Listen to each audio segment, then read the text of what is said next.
I would rather chew glass than touch that desperate cow. Those were the exact words I heard echoing from my own library on the night of my daughter's engagement party. I froze in the shadows, holding a glass of bourbon, listening, as the man she was about to marry laughed with his best friend. He was plotting to drain her trust fund and run off to Miami with a woman named Lexi.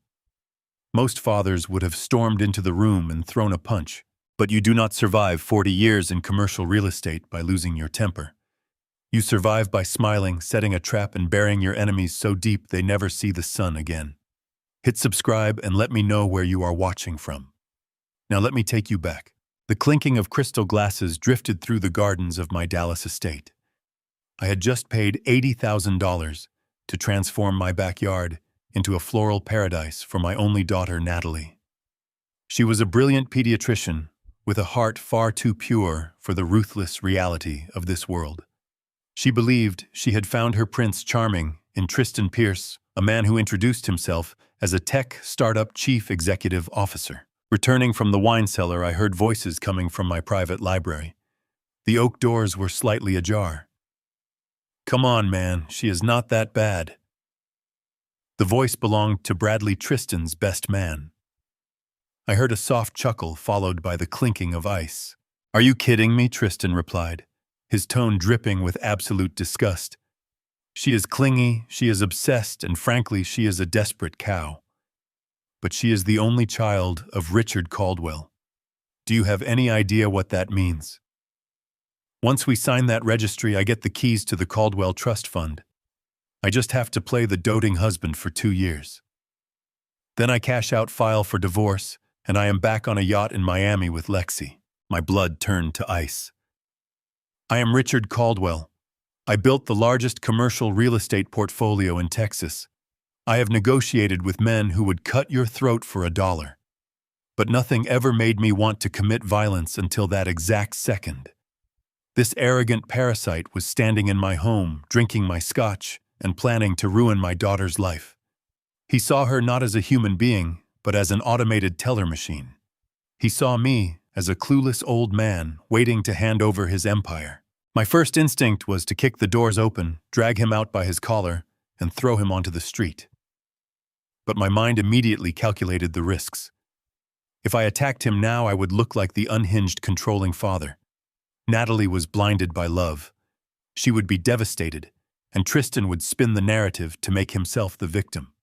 I needed to handle this with surgical precision. I took a slow, deep breath and pushed the heavy doors open. The thud of the wood hitting the wall made both men jump. Tristan spun around, his face draining of all color. For a fraction of a second, I saw raw, unfiltered panic in his eyes. He knew he was caught. "Richard." "Sir." Tristan stammered frantically, trying to compose himself. "We were just admiring the architecture." I walked slowly toward them. I kept my face entirely blank. "I heard you," I said, my voice dangerously quiet. "I heard what you called my daughter. I heard your brilliant exit strategy to Miami." Bradley took a step back, shrinking into the shadows. But Tristan possessed the slick, practiced speed of a career con artist. I watched his mind work, searching for a lifeline. And within seconds, he found one. He forced a condescending laugh. "Richard, you completely misunderstood." "I swear to you," Tristan stepped forward, holding his hands up defensively.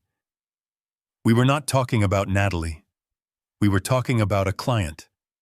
A female investor from Chicago who has been breathing down my neck for weeks. She is a massive cash cow for my tech firm, but she is desperate and incredibly clingy. Bradley was joking that I should date her to secure the capital, and I said I would rather chew glass. I would never speak about Natalie that way. She is my entire world." It was a flawless lie. Invented in a split second, delivered with fake sincerity. If I did not know the dark souls of men like him, I might have actually believed it. Before I could tear his pathetic alibi apart, the library door opened wider. Natalie walked in. She was radiant, her face flushed with genuine happiness.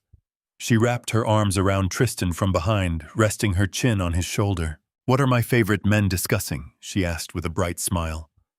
Tristan placed his hand over hers. He kissed her cheek. "Just business, sweetheart. Your father and I were just having a quiet moment." He looked up at me. Over Natalie's shoulder, I saw a challenging smirk play on his lips. He had just pulled his human shield into the crossfire. His eyes dared me to call him a liar right there in front of the woman who adored him. "Break her heart right now," his smirk seemed to say. "Let us see who she believes." I looked at my daughter. I saw the absolute trust in her eyes. My late wife had raised her to see the good in everyone. It was her greatest strength as a doctor, but right now it was her fatal weakness. If I spoke without concrete, irrefutable proof, I would break her heart, and I might lose her forever to his manipulations. I needed evidence. I needed to peel back his life layer by layer until there was nowhere left for him to hide. "Just business," I repeated. I matched his smile with a cold stare. "Go back and enjoy the party. I need to make a call." Tristan nodded, his confidence restored. He took Natalie's hand and led her out. As the doors clicked shut behind them, the silence returned. I dialed Derek Shaw, a private investigator, who used to do corporate espionage work for me. "Derek," I said, when he answered. "Tristan Pierce," I said, staring out the window at the party below. "He claims his startup is valued at $20 million. I want you to peel him like an onion. Bank records, offshore accounts, text messages, phone logs. Find a woman named Lexi in Miami. I want to know what he eats for breakfast and who he owes money to. I need it yesterday.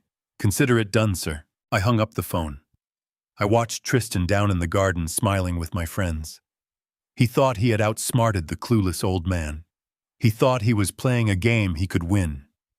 But he had just stepped onto a battlefield he could not even begin to comprehend. The silent war had been declared, and I was going to ensure that he lost everything. True wealth is not measured by the balance in your bank account, but by the lengths you will go to protect the people you love. Predators will always exist wearing tailored suits and charming smiles, constantly searching for kindness to exploit. Never let your desire for a peaceful family blind you to the glaring red flags right in front of you. Always trust your instincts. When someone shows you their true character in the shadows, believe them immediately. Money can buy influence, but its greatest power lies in its profound ability to completely dismantle those who operate in shadows. I took a slow, deep breath and pushed the heavy oak doors open. The sudden, dull thud of the wood hitting the wall made both men jump. Tristan spun around so fast his elbow knocked against the mahogany desk, spilling a few drops of his expensive scotch onto the floor. Bradley took a massive step backward, shrinking into the dark corners of the library, as if he wanted the walls to swallow him whole. For a fraction of a second, I saw raw, unfiltered panic in Tristan's eyes. He knew he was caught. The arrogant smirk vanished, replaced by the terrified stare of a cornered animal. I walked slowly toward them. I kept my face entirely blank, masking the violent rage that was currently burning through my veins. You do not survive 40 years in the cutthroat world of Dallas commercial real estate by showing your hand. You let your opponent sweat. "Richard." "Sir." Tristan stammered. He frantically tried to compose himself, wiping the spilled liquor from his suit jacket. "We were just admiring the architecture in here. The craftsmanship is incredible." I stopped a few feet away from him. I did not look at the ceiling or the walls. I kept my eyes locked dead onto his. "I heard you," I said. My voice was dangerously quiet, barely above a whisper, but it carried the weight of an anvil.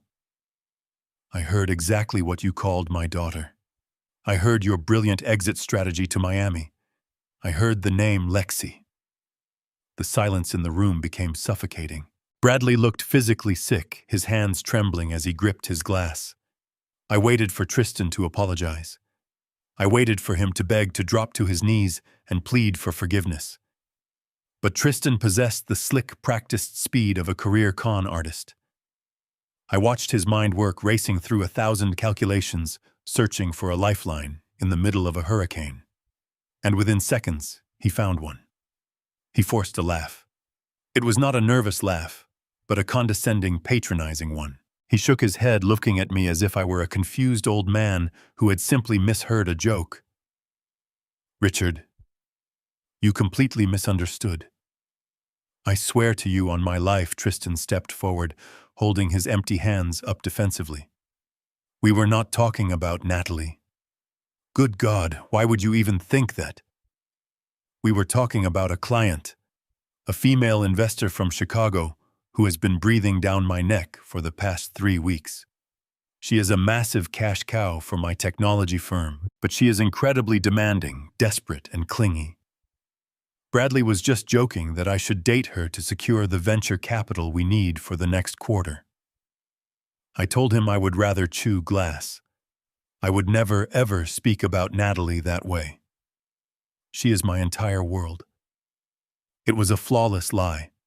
It was invented in a split second and delivered with terrifying sincerity. He even managed to look slightly offended, projecting the perfect amount of wounded pride.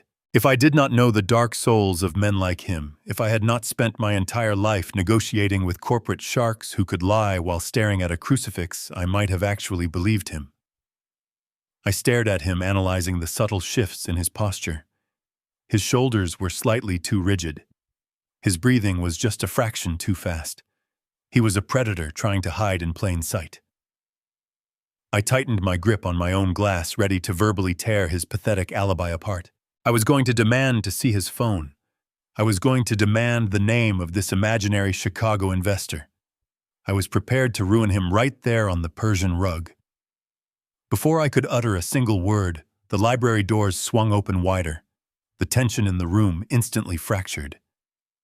"There you are," a bright, cheerful voice called out.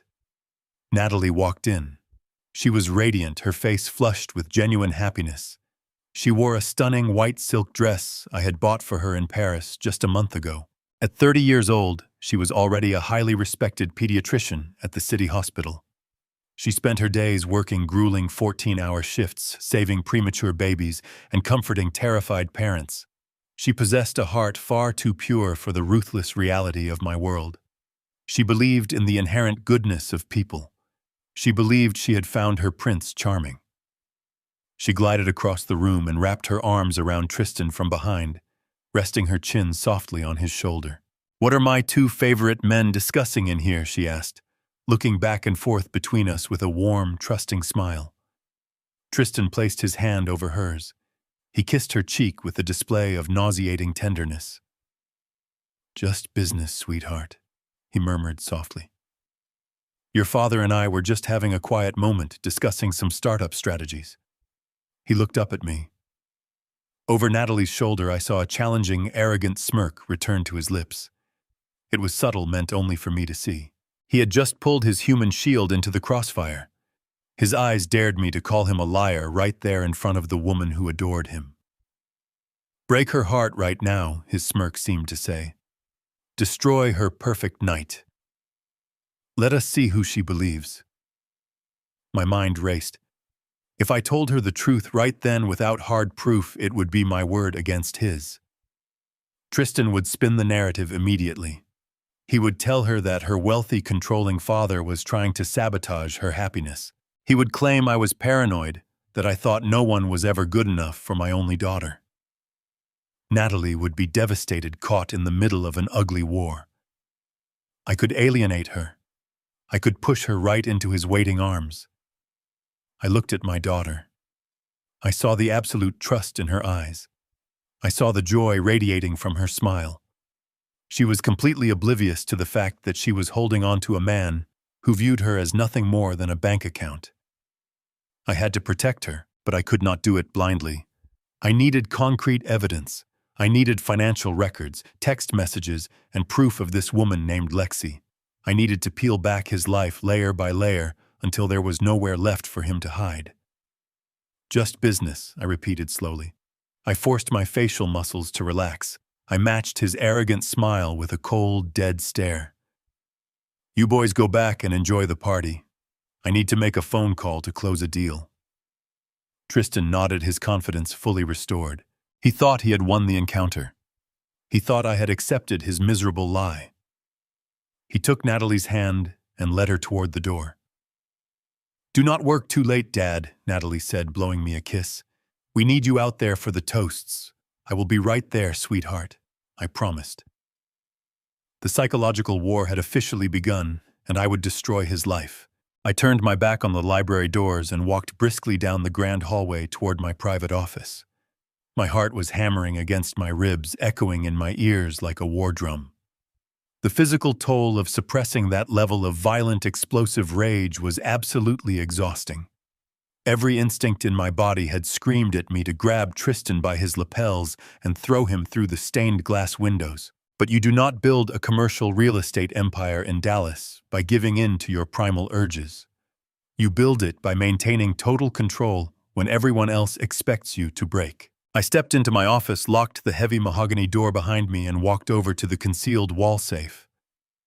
I entered the combination, the mechanical clicks sounding unnaturally loud in the quiet room. Inside the safe was a secure, encrypted cell phone. I bypassed my usual contacts and dialed a number I only used when a situation required absolute ruthless discretion. The line rang twice before a gruff, alert voice answered. "Derek," I said, keeping my tone perfectly measured and cold. "It is Richard Caldwell. I apologize for calling so late on a weekend, but I need your services immediately." Derek Shaw was a former corporate espionage specialist who had transitioned into high-stakes private investigation. He was a man who lived exclusively in the shadows and specialized in tearing down the pristine facades of powerful, deceitful people. "Mr. Caldwell." Derek replied, his voice completely devoid of surprise. "It is never too late for my best client. What exactly do you need?" I paced the length of the office, staring out the large window that overlooked the rear gardens. "It is regarding Tristan Pierce, the man who is currently downstairs celebrating his engagement to my only daughter. He claims to be the founder and chief executive officer of a technology startup called Aerotech Solutions. He boasts that the company is valued at $20 million and is preparing for a major funding round. I want you to peel him like an onion, Derek. I want you to tear his entire life apart piece by piece. Start with the business. I want to see incorporation documents, tax returns, and comprehensive client lists. I want to know if Aerotech Solutions actually produces a single piece of software, or if it is just a hollow shell company designed to attract gullible investors. "I will pull the corporate filings tonight," Derek said smoothly. The sound of a keyboard clicking was already audible in the background. "What else?" "Dig into his personal finances," I instructed, my voice hardening. "Find his offshore accounts. Pull his credit reports from every major bureau. Find out exactly who he owes money to and precisely how much. Look for any outstanding loans, private equity debts, or unsavory financial obligations. A man who plots to steal a trust fund is usually a desperate man running from something massive. I want to know exactly what is chasing him." I paused, letting the next critical piece of information settle in my mind. "And Derek, there is one more thing. I need you to find a woman named Lexi. She currently lives in Miami. I do not have a last name, but Tristan mentioned her tonight. I want her phone logs, her travel history, and her exact connection to my future son-in-law. I want to know what he eats for breakfast and where he spends every single dime. I need a comprehensive, bulletproof dossier, and I need it yesterday." "Consider it done, sir," Derek replied calmly. "I will have a preliminary report securely delivered to your desk within 48 hours." I hung up the phone and placed it back into the safe. The wheels were finally in motion. Derek would find the truth. He always did. As I stood alone in the quiet office, the adrenaline slowly began to recede, leaving behind a hollow ache in my chest. I looked over at a framed photograph sitting on my desk. It was a picture of my late wife, Evelyn, holding a very young Natalie. Evelyn had been the absolute light of my life. She possessed a warmth and a gentle spirit that I could never quite replicate. Before she passed away, she made it her life's mission to teach Natalie how to see the good in everyone. She taught our daughter to nurture empathy, to offer grace, and to trust in the better nature of humanity. That profound empathy was what made Natalie such an exceptional pediatrician today. It made her a wonderful, deeply caring human being. But right now, in the cruelest twist of fate imaginable, that exact same empathy was being weaponized against her. Tristan had recognized her pure heart and viewed it merely as a vulnerability to be exploited. He was using my late wife's greatest and most beautiful lesson to blind my daughter to his true predatory nature. He was banking on the fact that Natalie would never suspect the man she loved of harboring such a dark, calculated, and malicious agenda. The thought of Tristan using Evelyn's legacy to steal my daughter's future ignited a new, colder fire inside me. I was not just going to stop a wedding, I was going to obliterate him entirely. But to do that, I had to execute the hardest part of the night. I had to leave the sanctuary of my office, return to the garden party, and play the role of the proud, supportive father. I had to smile at the man who viewed my family as nothing more than a financial target. I had to shake his hand and make him believe that his pathetic lie about the Chicago investor had worked flawlessly. If I showed even a hint of hostility or suspicion, Tristan might realize he was under investigation. He might accelerate his plans, try to secure Natalie's assets prematurely, or simply flee before I could trap him. I needed him to feel completely comfortable. I needed him to feel utterly untouchable. I walked into the adjoining private bathroom and splashed freezing cold water on my face. I stared deeply at my reflection in the mirror. I took a slow, methodical breath, smoothing my silk tie and adjusting my tailored suit jacket. I forced the rigid muscles in my face to relax carefully, crafting an expression of relaxed patriarchal warmth. I practiced a soft, welcoming smile.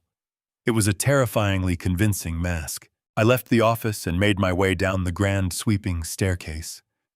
The heavy front doors opened, and the warm Texas night air washed over me.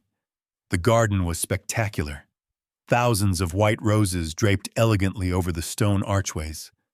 The soft glow of the hanging crystal chandeliers illuminated the happy, celebrating faces of my closest friends and colleagues. I navigated through the dense crowd, accepting warm congratulations and shaking hands, flawlessly projecting the image of a man whose greatest joy was seeing his daughter settled and happy. My eyes scanned the manicured lawn until I finally found them. Natalie and Tristan were standing near the towering four-tiered engagement cake. I walked deliberately toward them, my terrifyingly calm smile firmly in place. Richard Tristan called out as I approached. He raised his glass of champagne toward me, projecting an aura of relaxed, victorious confidence. "Did you manage to close that important deal on the phone?" I stopped right in front of him. I reached out and clapped him on the shoulder, giving him a firm, reassuring squeeze that communicated nothing but fatherly approval. "I did, Tristan," I said smoothly. "It took a bit of complex maneuvering, but the trap is officially set. The target has absolutely no idea what is coming." Tristan laughed aloud, completely missing the dark, literal double meaning of my words. "That is exactly why you are a legend in this city, Richard. You are always one step ahead of the competition." Natalie beamed, linking her arm affectionately through mine. "I am so incredibly glad you are done working for the night, Dad. The event coordinator is about to ask everyone to gather for the toasts. We really need you up there." I looked down at my beautiful, trusting daughter, my heart aching with the massive secret I was forced to carry. "I would not miss it for the world, sweetheart," I said softly. I turned my gaze back to Tristan, my smile never wavering. "Let us go celebrate your future." The transition from the garden party to the Sunday dinner felt like a slow march toward the edge of a jagged cliff. Tradition dictated that we gather at my estate every Sunday evening for a formal family meal. It was a cherished ritual my late wife Evelyn had started decades ago, designed to keep us grounded, no matter how chaotic our professional lives became. I had always looked forward to these dinners, but tonight, the massive mahogany dining table felt like a psychological battlefield. The crystal glassware clinked softly. The polished silver gleamed under the warm light of the chandelier, and my blood simmered just below the surface. Natalie sat to my right, looking radiant and completely at ease, her delicate hand resting affectionately over Tristan's on the pristine white tablecloth. Tristan sat directly across from me.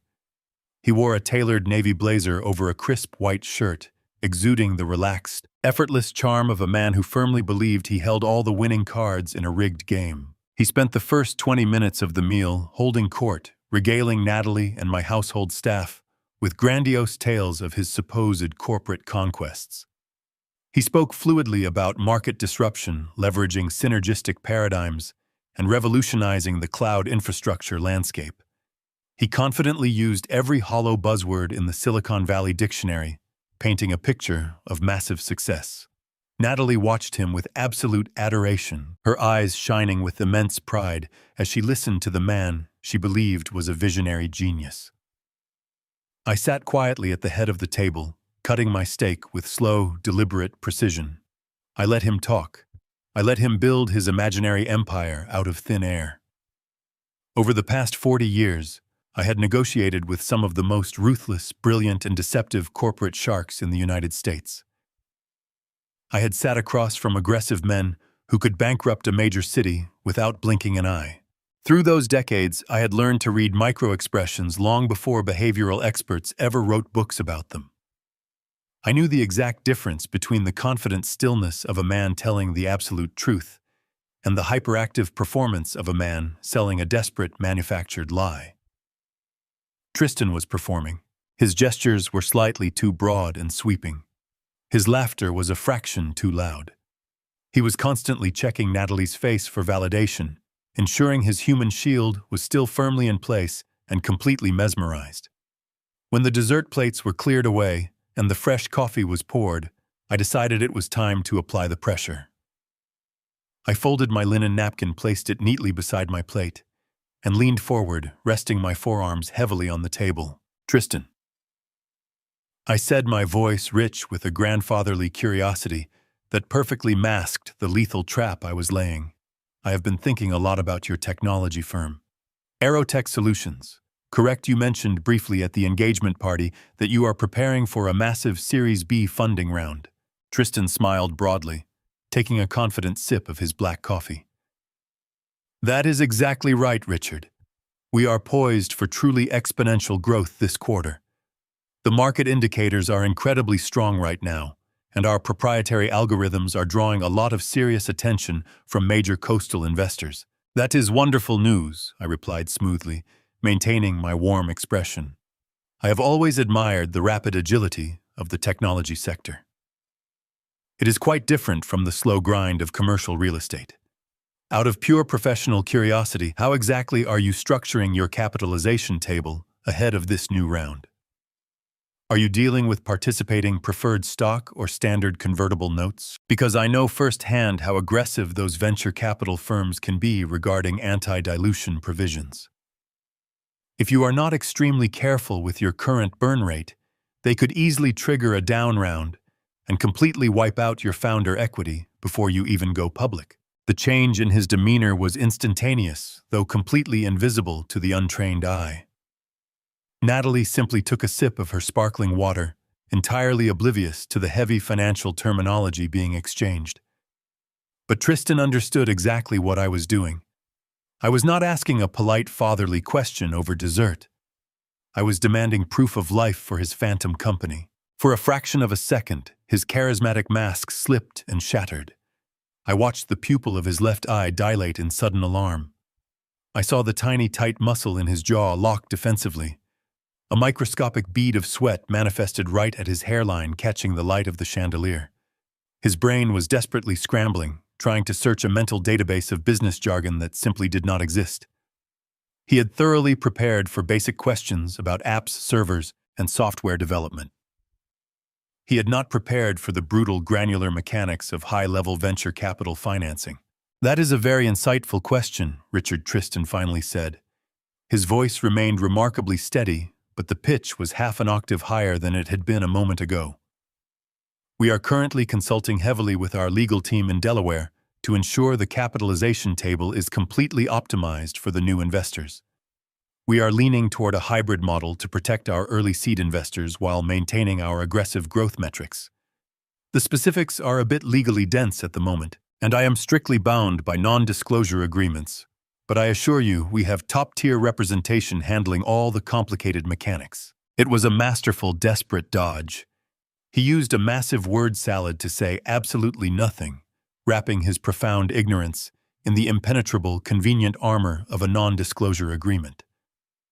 To Natalie, it sounded like the prudent, responsible answer of a brilliant chief executive officer protecting his assets.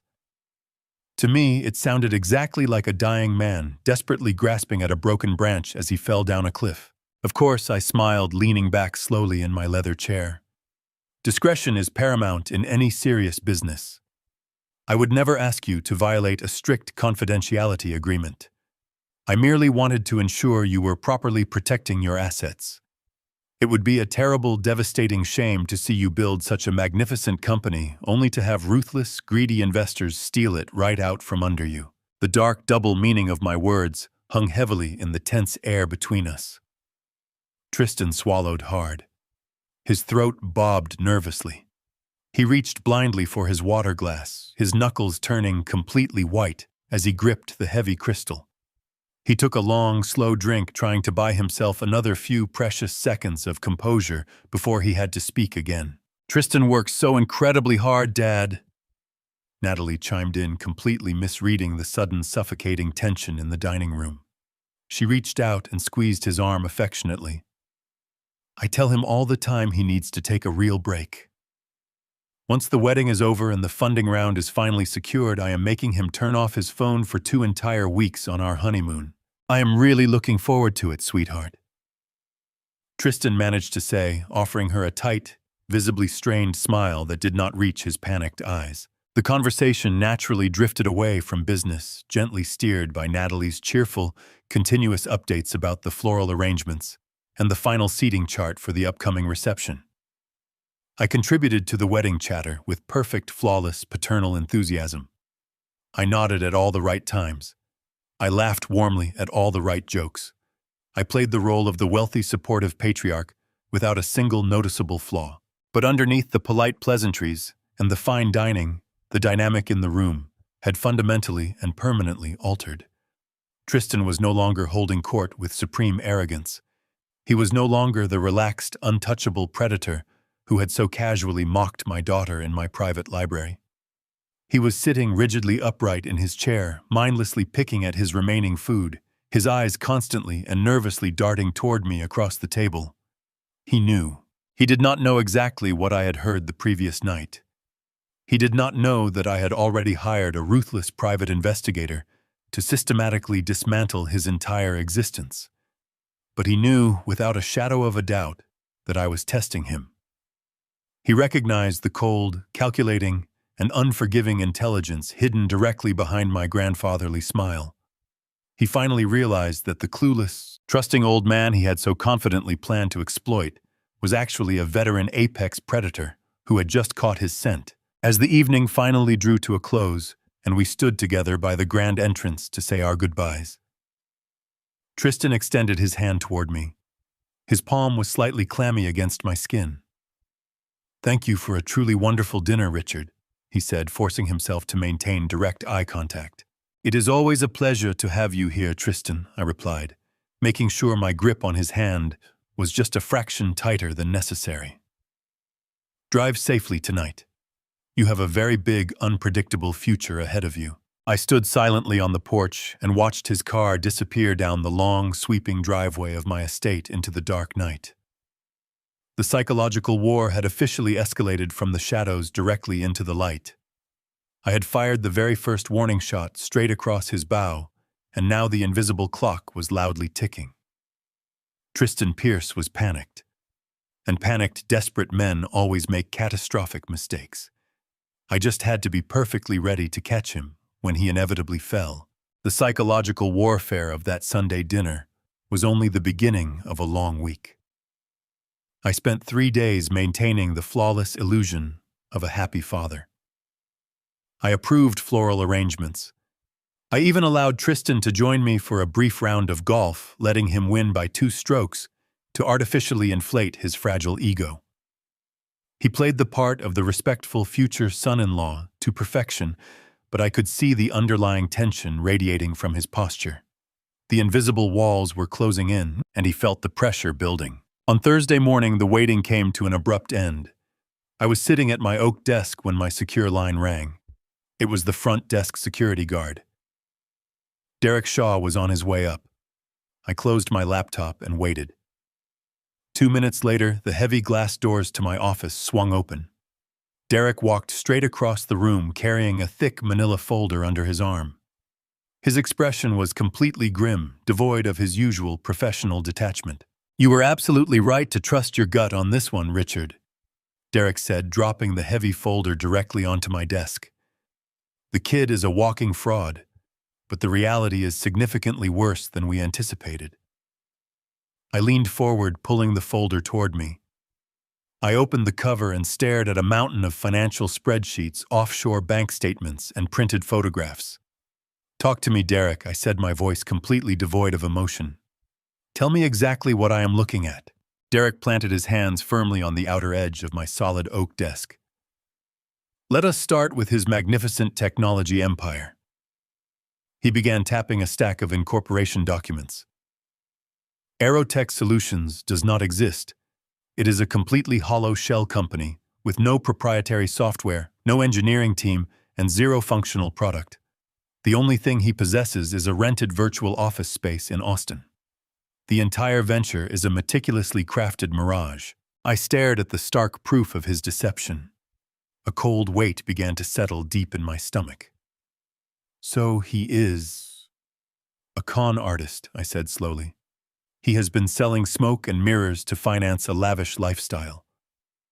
"If only it were just a simple con," Derek replied, shaking his head grimly.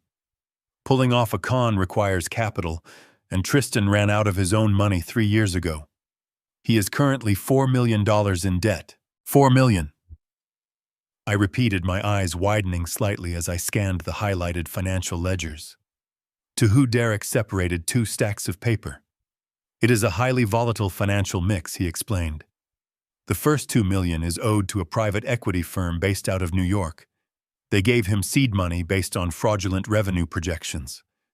They recently discovered the discrepancy and are preparing to sue him for criminal fraud. They are going directly after his personal assets. And the other $2 million," I asked, feeling the air in the office grow thin. Derek took a slow, deliberate breath. "That is where the situation becomes incredibly dangerous. The other $2 million is owed to a syndicate of loan sharks operating out of Las Vegas. These are violent, unpredictable men who break kneecaps and burn houses down. Tristan is severely delinquent on his payments. They have been breathing down his neck for months." I stared at the financial documents in absolute horror. The narrative in my head violently shifted. Tristan was not just a greedy parasite looking for a comfortable early retirement. He was a desperate drowning rat. He had targeted Natalie because her $3 million trust fund was the only life raft capable of saving him from a violent end. He needed her money to pay off the syndicate before they destroyed him.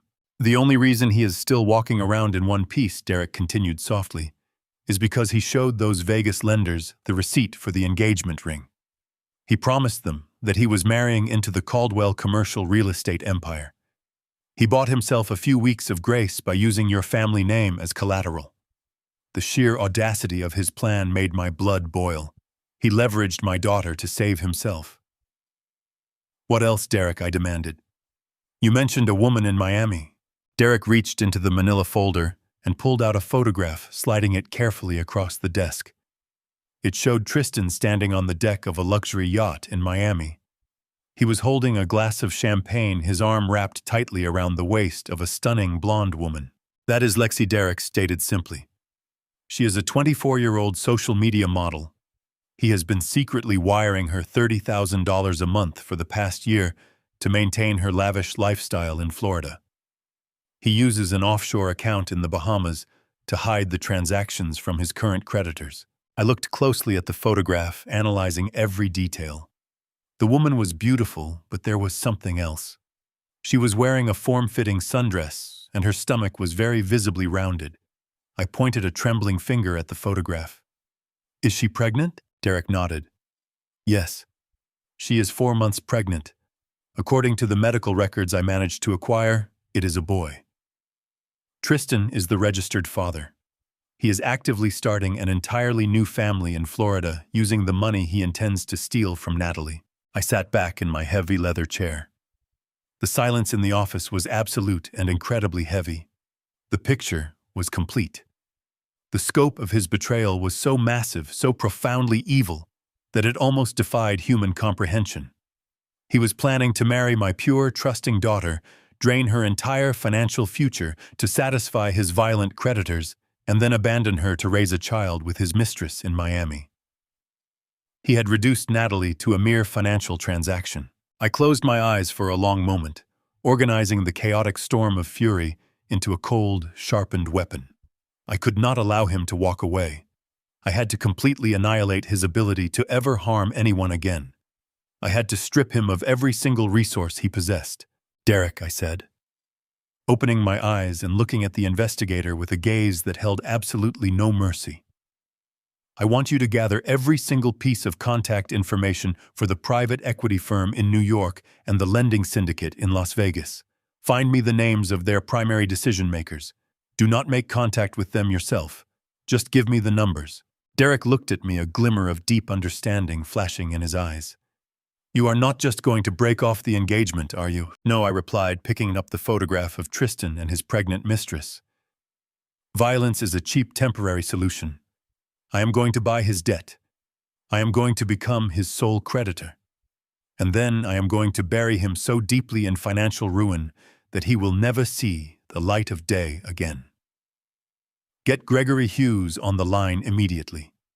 It is time to set a trap." I sat perfectly still as Derek left the office, leaving me alone with the devastating truth scattered across my desk. I reached for my phone to call Gregory Hughes, fully intending to begin the process of purchasing Tristan's massive debt. I was ready to become his worst nightmare. But before I could even dial the number, my private office line rang. The caller identification displayed a name that made my chest tighten. It was Natalie.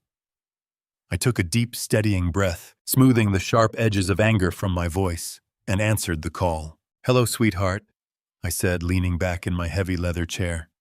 "How is your morning going at the hospital?" "It has been incredibly hectic, Dad," Natalie replied. Her voice sounded exhausted, but undeniably happy. "We had 3 premature deliveries before noon, but everyone is stable now. I am actually taking a rare break. I wanted to know if you had time to grab a quick lunch with me near the clinic. There is something important I need to run past you." The word important triggered an immediate blaring alarm in my mind. "Of course," I told her. "I will be there in 20 minutes. I gathered the damning photographs and financial ledgers, locking them securely back inside my wall safe. I left my building and drove across downtown Dallas, my mind racing through a dozen terrible scenarios. When I arrived at the quiet upscale cafe near the hospital, Natalie was already sitting at a corner table. She was wearing her white medical coat over a simple blue dress, looking so much like her late mother that it physically ached to look at her. I sat down across from her, offering a warm, patriarchal smile.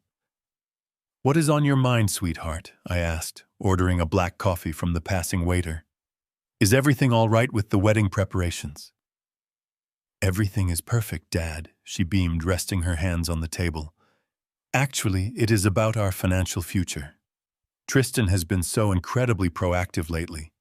He met with a specialized estate planner yesterday, and he came to me with a really brilliant idea." I felt the blood drain from my face, but I kept my smile absolutely frozen in place. "Is that right?" I asked smoothly. "What kind of idea did Tristan propose?" Natalie leaned forward, her eyes shining with absolute trust and admiration. She explained that Tristan was deeply concerned about protecting her assets. He told her that because his technology firm was entering a high valuation phase ahead of a massive funding round, he wanted to completely shield her trust fund from any potential corporate liabilities. He suggested that by signing a joint asset amendment to their prenuptial agreement, they could merge their portfolios under a specific legal umbrella. He claimed this maneuver would not only protect her money, but also drastically optimize their combined tax bracket, saving them millions in the long run. My stomach violently twisted. It was a masterpiece of financial manipulation. Tristan had taken a highly aggressive legal maneuver and wrapped it in the comforting guise of love and protection. He was weaponizing his fake success to blind her. I knew exactly what that specific legal umbrella actually meant. It was a collateral access mechanism.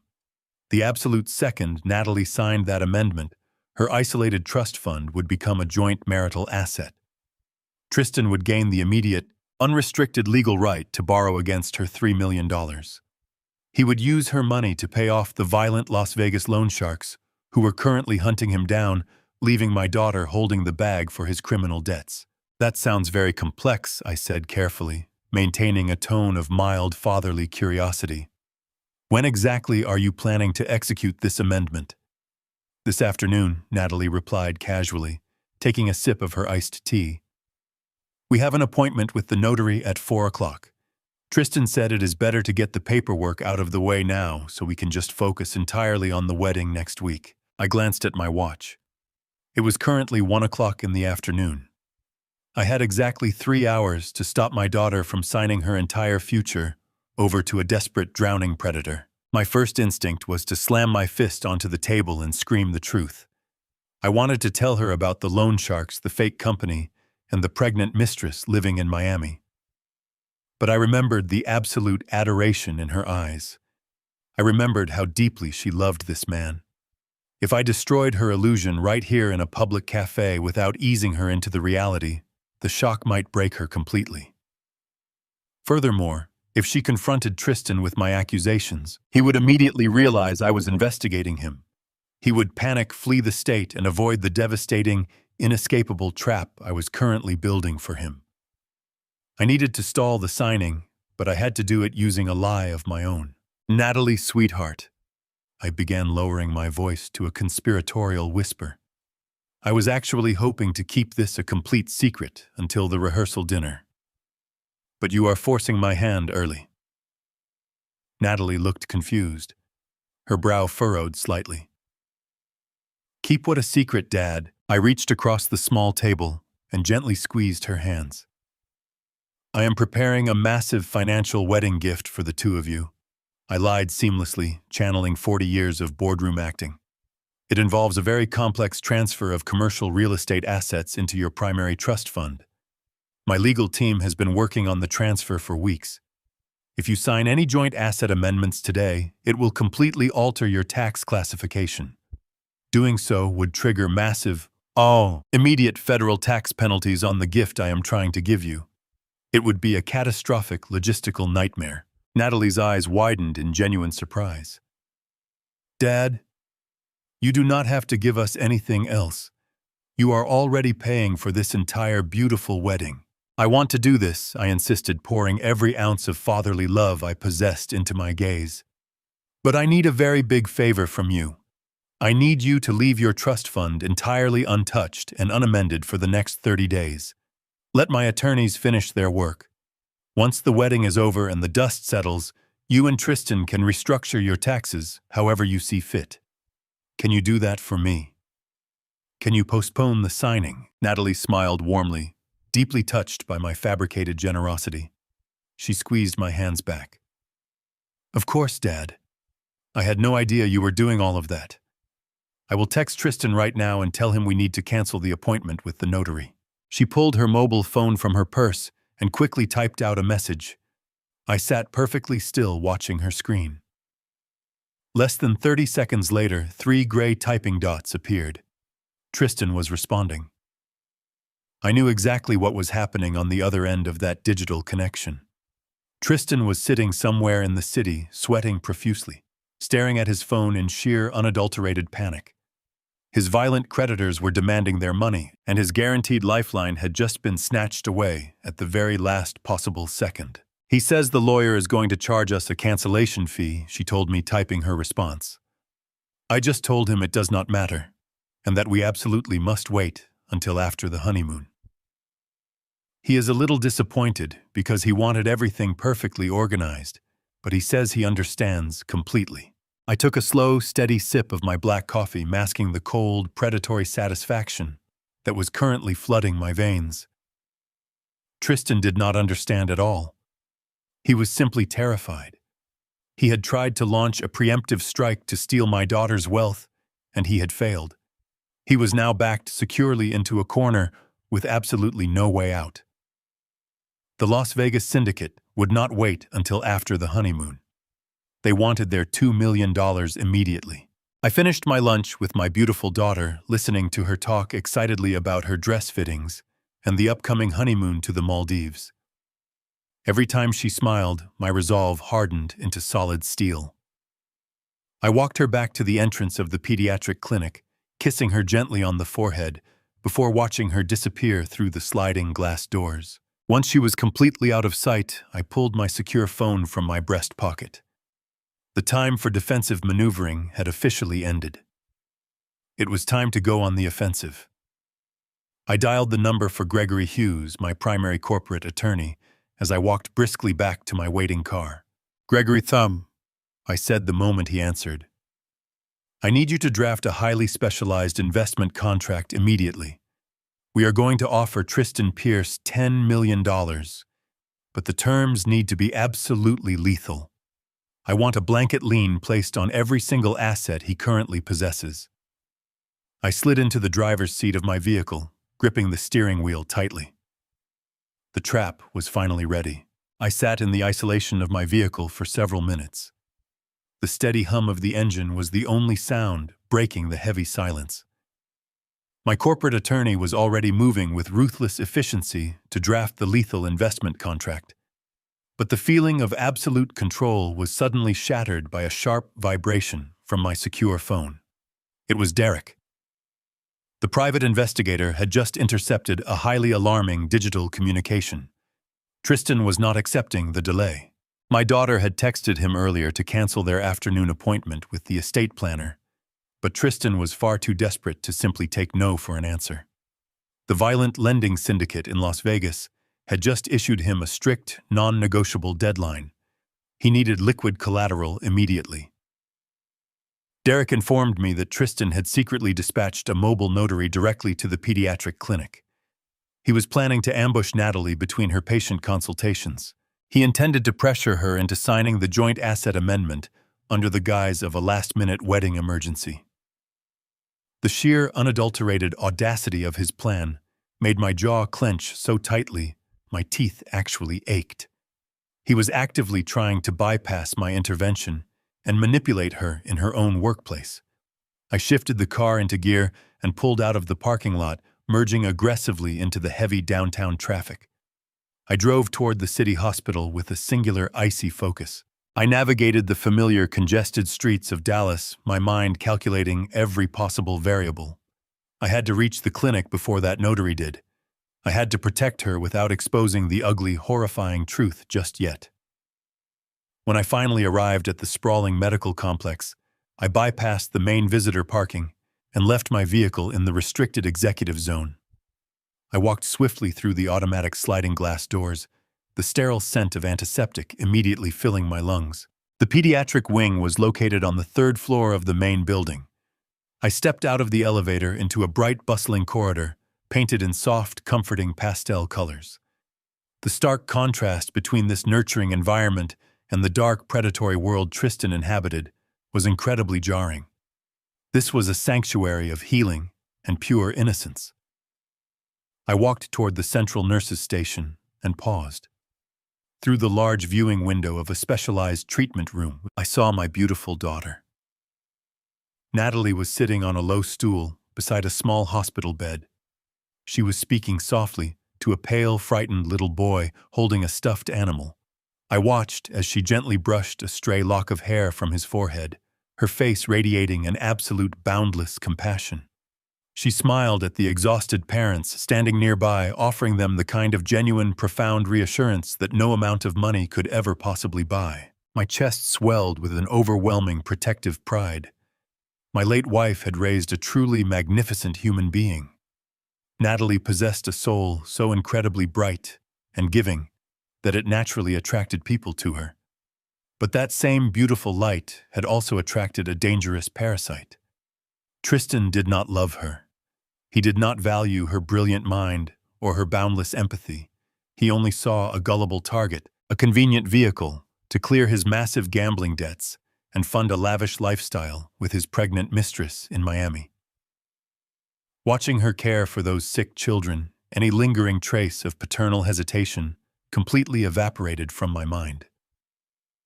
My internal resolve turned to absolute unforgiving ice. Simply breaking off the engagement and canceling the extravagant wedding was no longer an acceptable outcome. Removing Tristan from her life would keep her safe for now, but it would not balance the cosmic scales of justice. If I simply chased him away, he would just find another trusting, wealthy woman to exploit.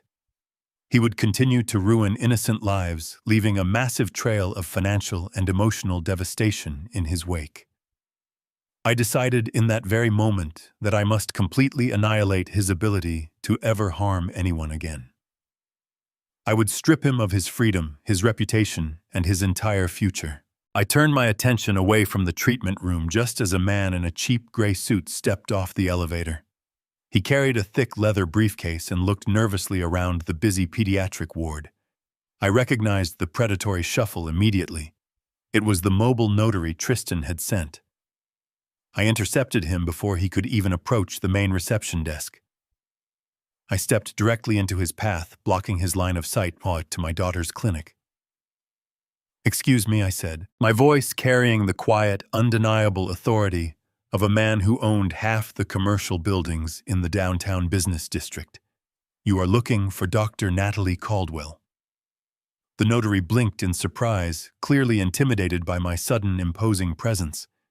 "Yes, sir," he stammered slightly, shifting his briefcase. "I have some urgent legal documents requiring her immediate signature regarding a prenuptial amendment."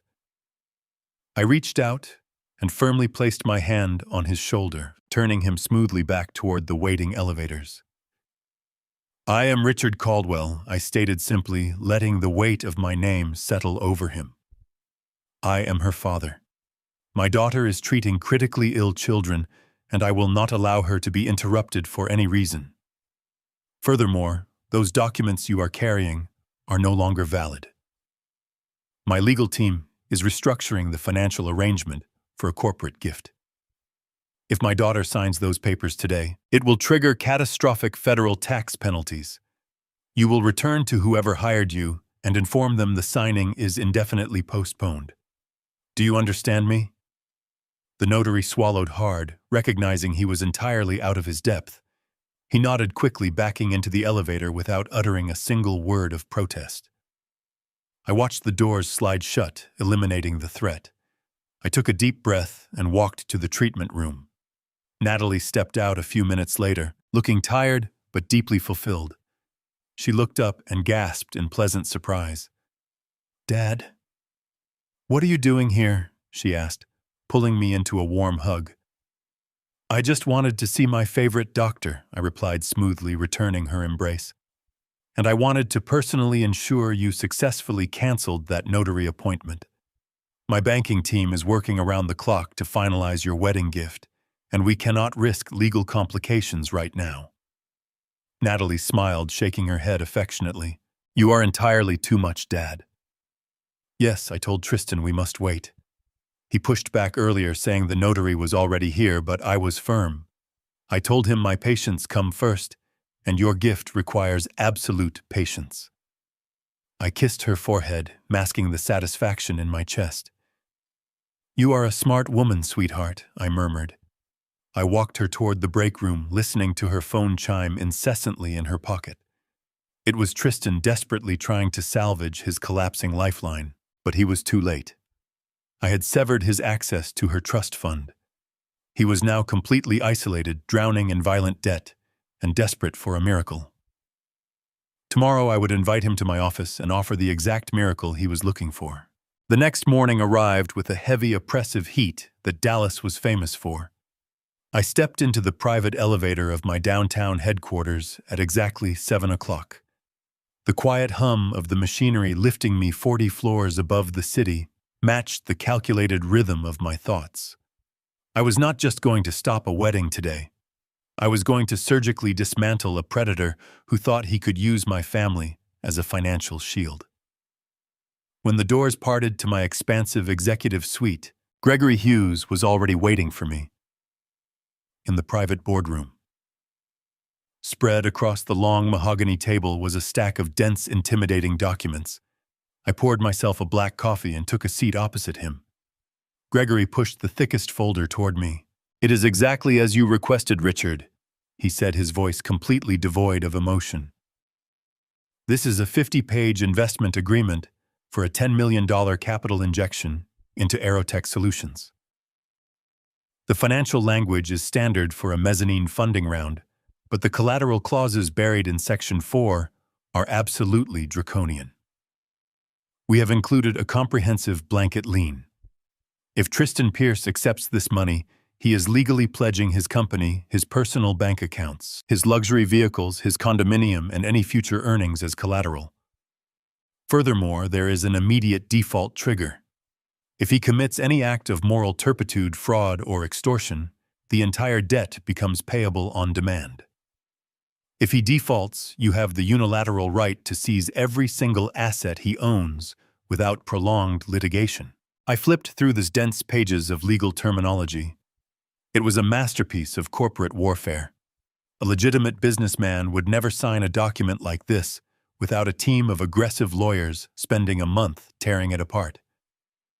But Tristan was not a legitimate businessman. He was a terrified, drowning con artist who owed $2 million to violent loan sharks. He needed liquid capital to save his life, and he needed it before the wedding.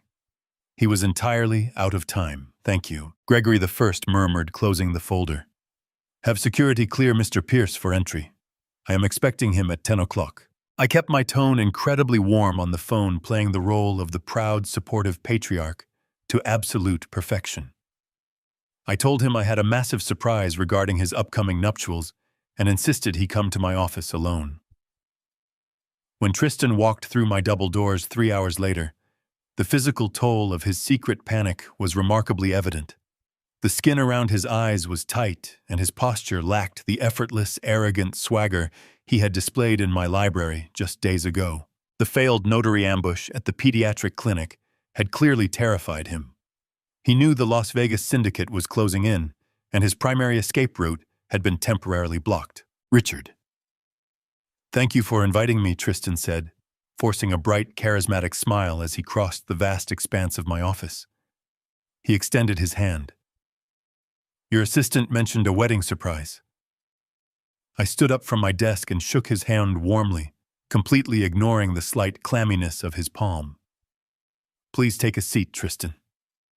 I walked over to the private bar in the corner of the room. "Can I offer you a drink?" "Coffee. Something stronger to celebrate." "Just sparkling water would be fantastic, thank you," he replied, sinking into one of the plush leather chairs opposite my desk. I leaned forward, resting my elbows on the polished wood, projecting an aura of complete, unshakable trust. "Tristan," I began, softly, my voice dripping with manufactured sincerity. "I owe you an apology. At the engagement party, and even at our Sunday dinner, I was asking some rather aggressive questions about your technology firm. I know I probably came across as a typical overbearing father who thinks no one is good enough for his daughter. Not at all, Richard. You are protecting your family. I respect that immensely. I would do the exact same thing in your position." I smiled, letting a look of paternal affection wash over my features. "Well, your patience and your dedication to Natalie have truly won me over. I see how much she loves you, and I see how incredibly hard you are working to build Aerotech Solutions into an industry leader. But I also know the brutal reality of the technology sector.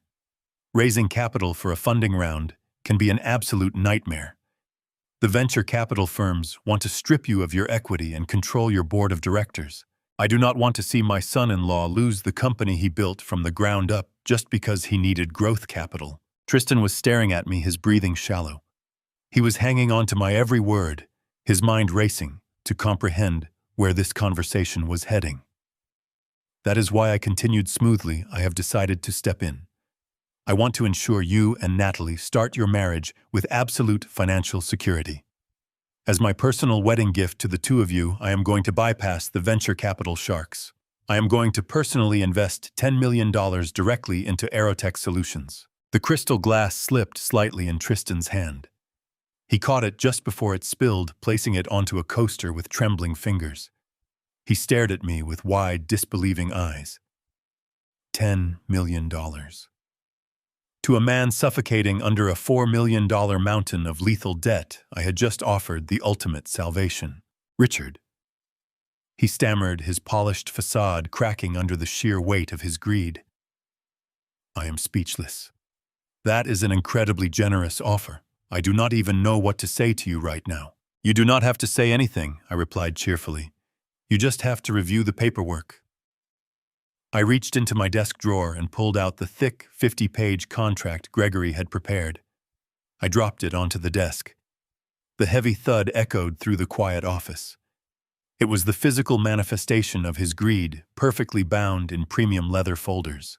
There is just one small catch, I explained, waving my hand dismissively, as if the contract were nothing more than a minor administrative hurdle.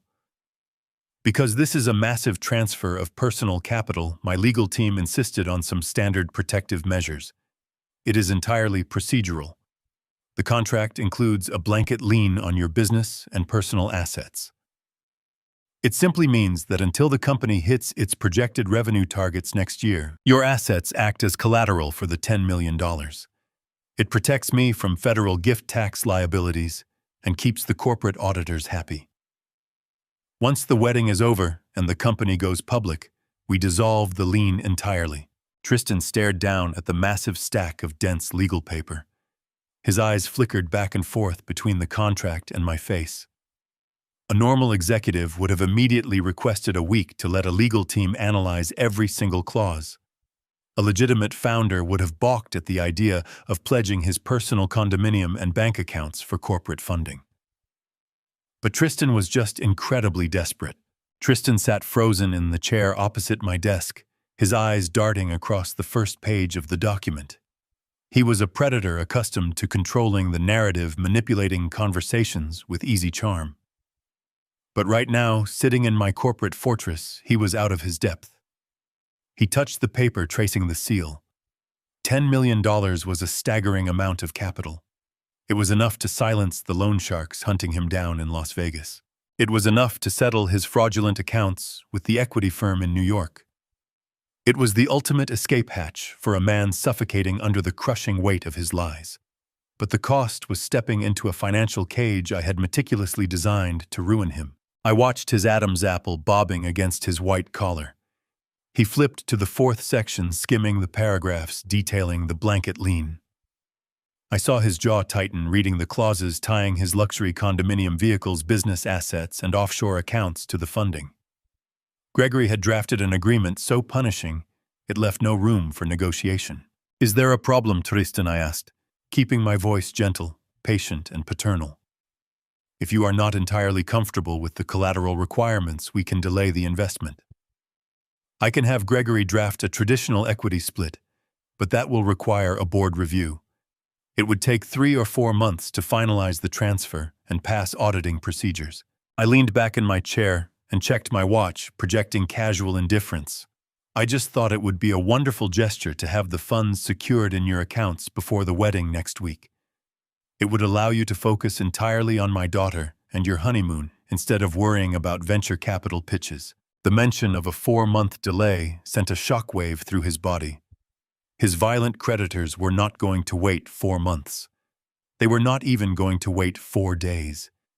He needed liquid cash immediately to save his kneecaps or worse, his life.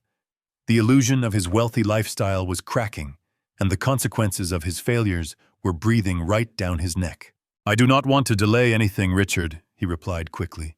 His voice cracked slightly before he cleared his throat to regain his confident persona. I am just making sure I understand the mechanics of these default triggers. This language seems unusually aggressive for a family investment. It mentions the immediate seizure of all listed assets without arbitration in the event of moral turpitude or fraudulent behavior. I offered him a reassuring chuckle. Oh, that is just Gregory being overly protective of my commercial estate, I explained smoothly, waving my hand in a dismissive gesture. Corporate lawyers always plan for the worst-case scenarios, They are paid to be paranoid. They write those strict clauses to protect my portfolio against hostile takeovers or criminal negligence. You and I both know that you are a brilliant, highly ethical founder. You love my daughter deeply, and you are building a legitimate enterprise. A moral turpitude clause is only dangerous to a man who plans on committing fraud. Are you planning on committing fraud against me, Tristan? I smiled warmly at him, my eyes locking directly onto his, with a perfectly manufactured grandfatherly affection. The question hung heavily in the quiet atmosphere of my office. It was a direct, lethal challenge perfectly wrapped in a polite conversational joke. If he protested the clause too aggressively, he would immediately signal that he had something dark and criminal to hide. He was completely trapped by his own fabricated, successful persona. Tristan forced a laugh that sounded remarkably hollow and strained. Of course not, Richard. You know my integrity is my most valuable business asset.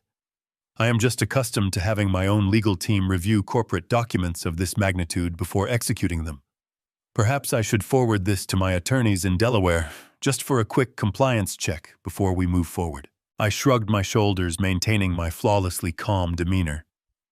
You are absolutely free to do that, Tristan. I would never pressure you into signing a financial contract you have not properly vetted. However, I am leaving for a major commercial symposium in London tomorrow morning. If we do not execute the investment agreement today, my capital will be temporarily tied up in international escrow until I return late next month. The choice is entirely yours. We can wait until I get back. The trap was fully set. The $10 million bait was hanging right in front of his face, and the ticking clock of his own debts was deafening in his ears. I watched the overwhelming greed and the sheer unadulterated terror war within him. He looked down at the 50-page contract sitting on my desk. He looked at the heavy gold pen resting right beside it. I knew exactly what was running through his mind. He did not have a legal team in Delaware. He did not have an innovative software product to protect. He only had the crushing, terrifying reality of a $4 million debt and angry men demanding their money. Tristan reached out and slowly picked up the gold pen. He did not read another word of the contract. He flipped directly to the signature pages located at the very back of the thick binder. With a hand that trembled ever so slightly, he signed his name on the dotted line. He signed away his luxury condominium. He signed away his expensive cars. He signed away the hidden offshore accounts holding the money he had stolen from previous investors. He signed away his entire future, legally binding himself to a draconian contract designed exclusively to completely destroy him. I watched the black ink dry on the thick paper, feeling a profound, icy satisfaction settle deep within my chest. I had successfully cornered the predator. "Welcome to the family, Tristan," I said cheerfully. I reached across the wide mahogany desk to shake his hand one final time. He smiled, looking immensely relieved as he set the pen down. "When can I expect the investment funds to be officially wired?"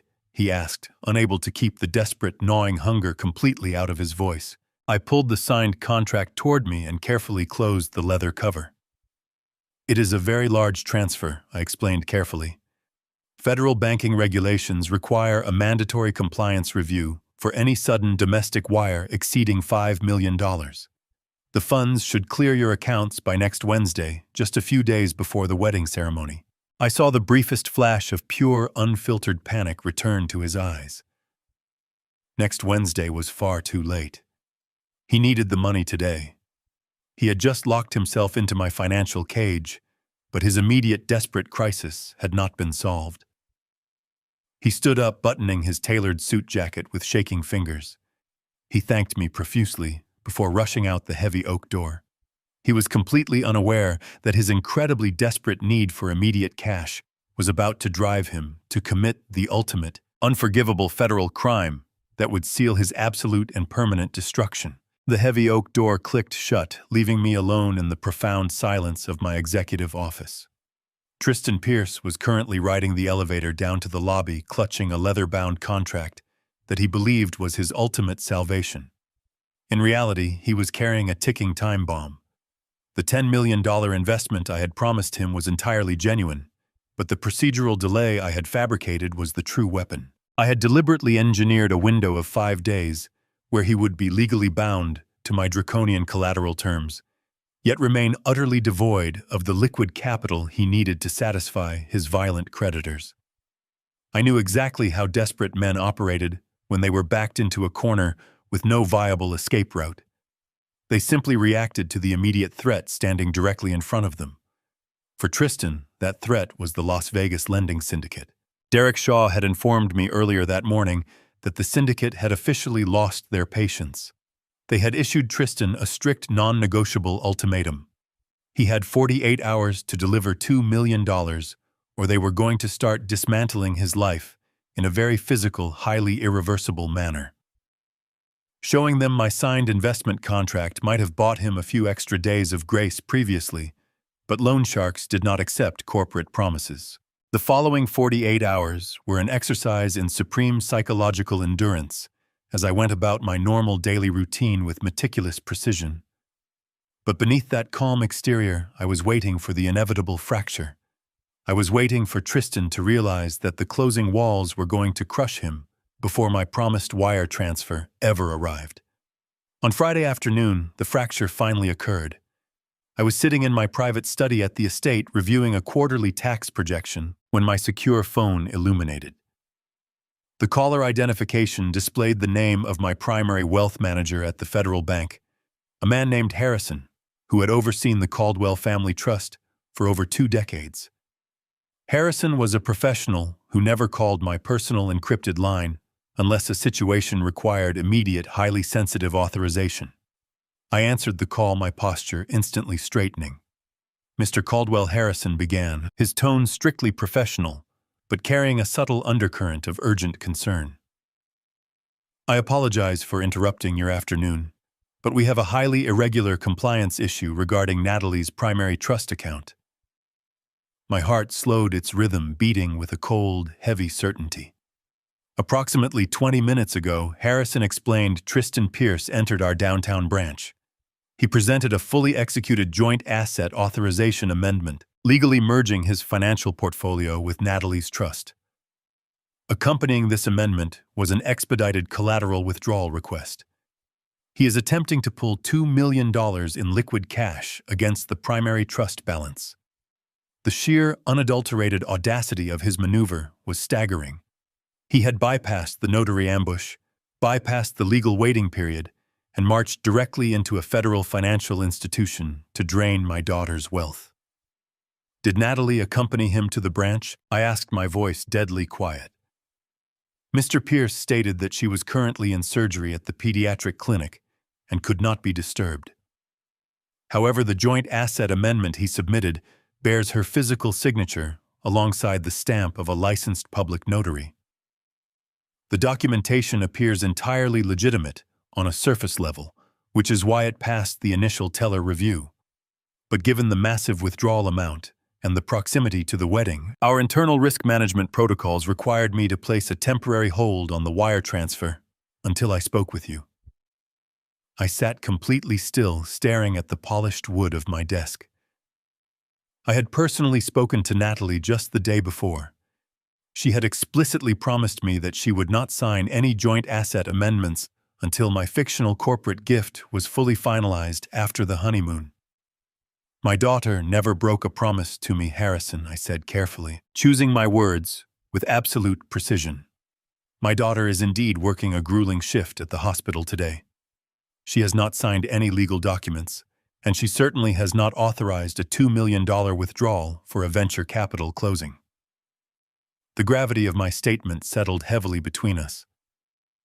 Mr. Caldwell, if Natalie did not sign this joint asset amendment, then the signature on this federal banking document is a direct forgery.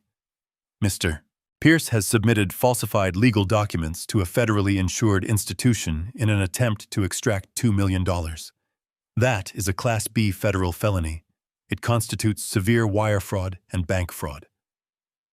I leaned back in my chair, feeling a profound, icy satisfaction wash over my entire body. Tristan had crossed the absolute point of no return. He believed his superficial charm and the fast-approaching wedding date would rush the bank through their standard verification protocols. He had just handed me the final rusted nail for his own coffin. "What are your instructions, sir?" Harrison asked, his voice tight with anticipation. "Shall I contact the federal authorities immediately and have him detained in the branch lobby?" "No," I replied instantly. "Do not alert him. If you arrest him now, he will claim it was a desperate misunderstanding. He will hire a defense attorney and tie this up in litigation for years. I want him completely destroyed on my own terms, in a way that leaves him absolutely no avenue for escape."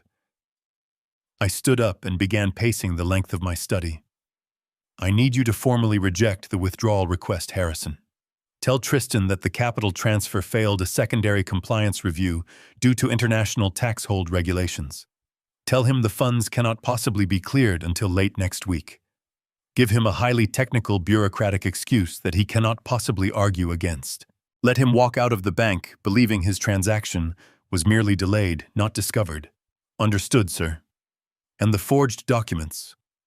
Secure them in your primary vault," I instructed. "Scan high-resolution copies of every single page, including his physical identification records and the security camera footage of him presenting the forged amendment to the teller.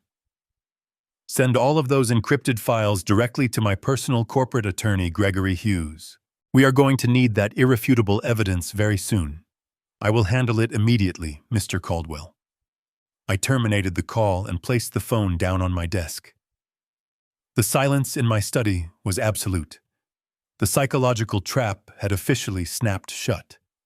Tristan Pierce had committed a massive federal crime, and I held all the definitive proof. He was now leaving the bank empty-handed, walking back out into the sweltering Dallas heat, with the terrifying realization that his violent creditors were going to collect their debt. He had failed to steal my daughter's money. He was completely out of options. But I was not finished. Simply letting the loan sharks break his legs was a temporary, chaotic punishment. I wanted total, structured, permanent ruin. I picked up my phone again and dialed Gregory Hughes. It was time to execute the final invisible maneuver. It was time to quietly purchase his massive debt and become his ultimate master. I dialed Gregory Hughes on my secure line. The connection established with a crisp click, and I did not bother with pleasantries. "Gregory, I need you to initiate a hostile debt acquisition immediately." I instructed, my voice echoing in the absolute silence of my study. "Tristan Pierce owes $4 million. $2 million is held by a private equity firm in New York, and the remaining $2 million is controlled by an unsavory lending syndicate operating out of Las Vegas. I want to buy every single cent of that debt by tomorrow morning." Gregory was a man who had orchestrated billion-dollar mergers. Yet I heard a slight pause on his end. "Purchasing distressed debt from a legitimate firm is simple enough, Richard," he replied carefully. "But buying paper from a Las Vegas gambling syndicate is highly irregular. They do not operate through standard corporate channels. They operate for profit," I countered smoothly. "Money is the only language they speak. Use one of our blind shell corporations in Delaware to shield my identity. Offer the New York firm a 10% premium on the principal balance to expedite the transfer. They are preparing to sue him anyway. They will be absolutely thrilled to offload a toxic asset without incurring costly litigation fees. As for the syndicate, wire the funds through our offshore intermediaries. Tell them a silent partner is assuming the risk and paying them in full in cash within 24 hours. They do not care who holds the leash as long as they get their money." "I understand the mechanics," Gregory said, the rhythm of his keyboard already clacking in the background. "But I must ask, why are we doing this? If he just committed a federal forgery, you could simply hand the banking evidence to the authorities right now. He would be arrested before dinner. Because an arrest is merely a pause in his life," I explained, looking out my window at the sprawling Dallas skyline. "If I simply send him to prison, he will declare bankruptcy. He will wipe his financial slate clean while sitting in a cell. When he eventually gets out, he will have nothing, but he will also owe nothing. I refuse to give him that luxury. I want to own his financial future permanently. When he breached the moral turpitude clause in the investment contract he signed yesterday, he legally triggered a default. By purchasing his massive debt, I become his sole absolute creditor. I am not just going to put him in a cage, Gregory. I am going to build it out of his own greed, and I am going to hold the only key. The line was quiet for a moment, before Gregory sighed, a sound of profound professional respect. I will have the acquisition papers finalized by morning. Consider it done. The next 48 hours were an absolute masterpiece of invisible corporate maneuvering. While Tristan frantically paced the hardwood floors of his rented luxury condominium, desperately trying to figure out how to stall his violent creditors, my legal team moved with ruthless, devastating efficiency. The private equity firm in New York accepted our premium offer within 3 hours.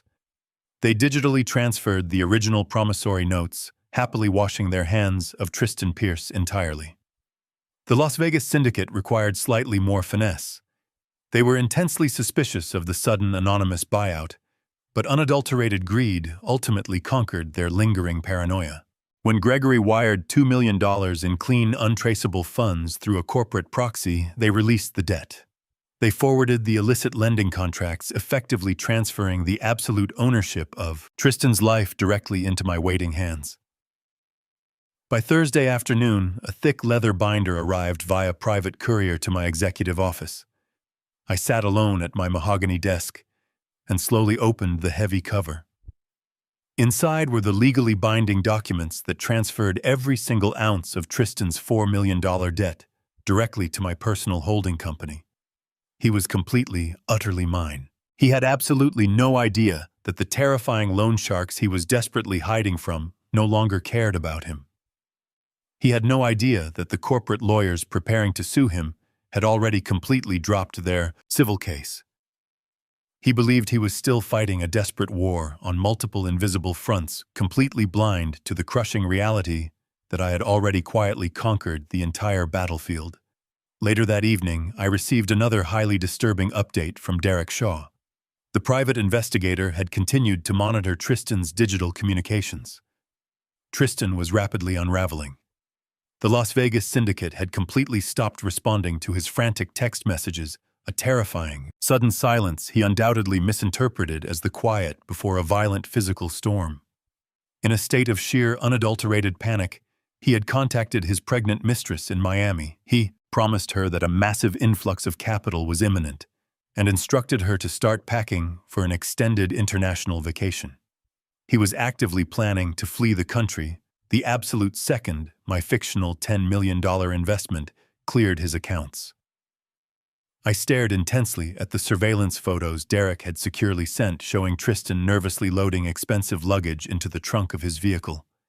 He was preparing to completely abandon my beautiful daughter at the altar. He was planning to let her discover his cowardly disappearance on their wedding day, leaving her utterly humiliated in front of our entire social circle while he escaped to a tropical paradise with her stolen wealth. The sheer calculating cruelty of his backup plan extinguished any lingering trace of mercy I might have still harbored in my soul. I carefully placed the finalized debt acquisition documents into my leather briefcase alongside the irrefutable evidence of his federal bank forgery. The psychological trap was now perfectly constructed, flawlessly primed, and armed with absolutely lethal precision. I had systematically isolated the predator, completely severed his financial lifelines, and quietly bought the very ground he was standing on. Tomorrow was the rehearsal dinner.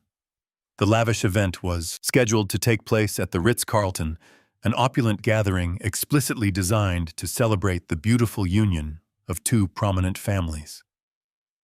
100 of the most influential, powerful people in Dallas would be sitting inside that grand ballroom, drinking incredibly expensive champagne and happily toasting to a prosperous future. Tristan would be there wearing a custom-tailored tuxedo, flashing his bright, charismatic smile and pretending to be the perfect, adoring groom. He would stand proudly in front of my daughter, my closest friends, and my trusted business associates, entirely convinced that his elaborate web of malicious lies was holding strong. I closed the heavy brass clasps on my leather briefcase. The psychological endurance required to maintain my calm, supportive facade over the past week had been utterly staggering. But tomorrow night, the heavy mask of the generous father-in-law would finally come off. I was going to let him stand up and deliver his deceitful, highly emotional speeches. I was going to let him bask warmly in the polite applause of the unsuspecting crowd. I would let him reach the absolute pinnacle of his arrogant confidence, standing proudly under the very bright, glittering lights of the crowded ballroom. The grand ballroom of the Ritz-Carlton was a breathtaking masterpiece of manufactured elegance and staggering wealth. I had spared absolutely no expense for this rehearsal dinner, transforming the massive space into a pristine vision of white orchids cascading crystal and soft ambient lighting. 100 of the most influential and powerful people in Dallas occupied the meticulously arranged tables. There were prominent politicians, ruthless hedge fund managers, and titans of commercial real estate, all dressed in their finest evening wear. The soft, melodic hum of a live string quartet floated through the air perfectly, masking the heavy, suffocating tension quietly radiating from my side of the head table. I sat completely still, nursing a glass of sparkling water, observing the elaborate theatrical performance playing out directly in front of me. Tristan Pierce was currently working the room with the practiced, effortless grace of a seasoned politician. He wore a custom-tailored midnight blue tuxedo that fit his athletic frame flawlessly. He moved from table to table, shaking hands, kissing cheeks, and offering bright, charismatic smiles to my closest friends and most trusted business associates. To the untrained eye, he looked exactly like a confident, wildly successful technology executive deeply humbled to be marrying into the prominent Caldwell family. He projected an aura of absolute invincibility. He firmly believed the $10 million investment contract he signed in my office was currently moving through federal compliance. He believed he had successfully navigated the turbulent waters of his massive financial crisis. He had absolutely no idea the violent loan sharks he was desperately hiding from no longer owned his debt. He was completely oblivious to the crushing reality that the man sitting quietly at the head table was now his sole absolute master. Beside him, my beautiful daughter Natalie was glowing with a profound, radiant happiness that physically ached my heart to witness. She wore a stunning emerald green evening gown, perfectly accentuating her vibrant, joyful spirit. She laughed at Tristan's rehearsed jokes, looking up at him with an expression of pure, unadulterated adoration. She had spent her entire day at the pediatric clinic, pouring her boundless compassion into sick children, and now she was celebrating what she believed to be the greatest milestone of her personal life. She firmly believed she was sitting next to her ultimate soulmate. The sheer innocence of her profound trust made my chest tighten with sharp, agonizing sorrow. In order to save her from a lifetime of financial ruin and emotional devastation, I was going to have to publicly execute the man she loved. I was going to shatter her beautiful illusion into a million jagged pieces right here in front of everyone. It was the heaviest, most agonizing burden a father could ever carry, but my resolve remained forged in absolute steel. The dinner service progressed with flawless, orchestrated precision. An army of professional waiters moved silently through the ballroom, delivering courses of butter-poached lobster, perfectly seared Wagyu beef, and delicate truffle risotto. The expensive champagne flowed freely, filling the crystal flutes of my unsuspecting guests. I watched Bradley, the best man, sitting a few seats away. He was sweating profusely in his expensive suit, drinking his wine far too quickly, his eyes darting nervously around the opulent room. He knew exactly what Tristan was planning. He had stood in my private library and laughed about my daughter being a desperate cow. He was a cowardly accomplice to the emotional slaughter of my child, and he would share in the absolute ruin rapidly approaching. As the final dessert plates were gracefully cleared away by the attentive staff, the ambient lighting in the grand ballroom softly dimmed. The low murmur of polite conversation gradually faded into a respectful silence. Tristan stood up from his chair at the center of the long head table. He picked up his crystal champagne flute and reached for a silver spoon. He tapped the metal gently against the glass, the sharp, clear ringing sound commanding the immediate attention of the entire room. 100 faces turned expectantly toward the handsome, smiling groom. Tristan adjusted his tuxedo jacket and looked out over the sea of wealthy, influential guests. He took a slow, deep breath, perfectly mimicking the slight nervousness of a man overwhelmed by profound emotion. "Thank you all for being here tonight," Tristan began, his voice resonating smoothly through the high-quality surround sound speakers installed around the perimeter of the room. He paused, allowing a soft, affectionate smile to touch his lips. Looking around this magnificent room, seeing so many incredible friends and beloved family members, I am truly humbled. But there is only one person I really want to look at right now. He turned his body slightly, directing his warm, charismatic gaze down to Natalie. She looked up at him, her eyes shining with unshed tears of pure happiness. "Natalie, you are the absolute best thing that has ever happened to me," Tristan said, his voice dropping an octave to convey a deeply manufactured intimacy. "Before I met you, my life was consumed by the relentless, chaotic pace of building a technology company. I was moving too fast, always chasing the next big corporate milestone, always looking for the next impossible challenge. But then you walked into my world, bringing your boundless compassion and your beautiful healing spirit. You taught me how to finally slow down. You taught me what it truly means to care for something greater than myself. You saved me, Natalie. You are my anchor, my inspiration, and my greatest achievement. I promise to spend every single day of the rest of my life proving how deeply I love you." A collective audible sigh of deep emotional resonance swept through the crowded ballroom. Several women at the front tables reached into their designer purses for tissues. Natalie reached up and gently wiped a single joyful tear from her cheek. It was a masterful, sickeningly brilliant performance.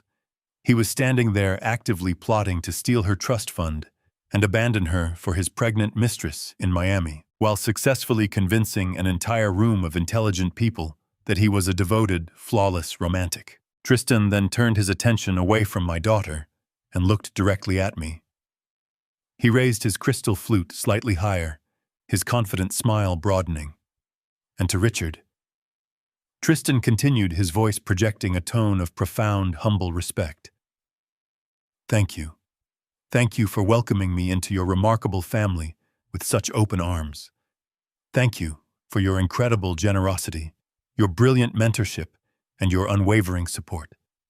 You have built a magnificent empire, sir, and I promise you that I will honor your legacy by taking exceptional care of your most valuable treasure.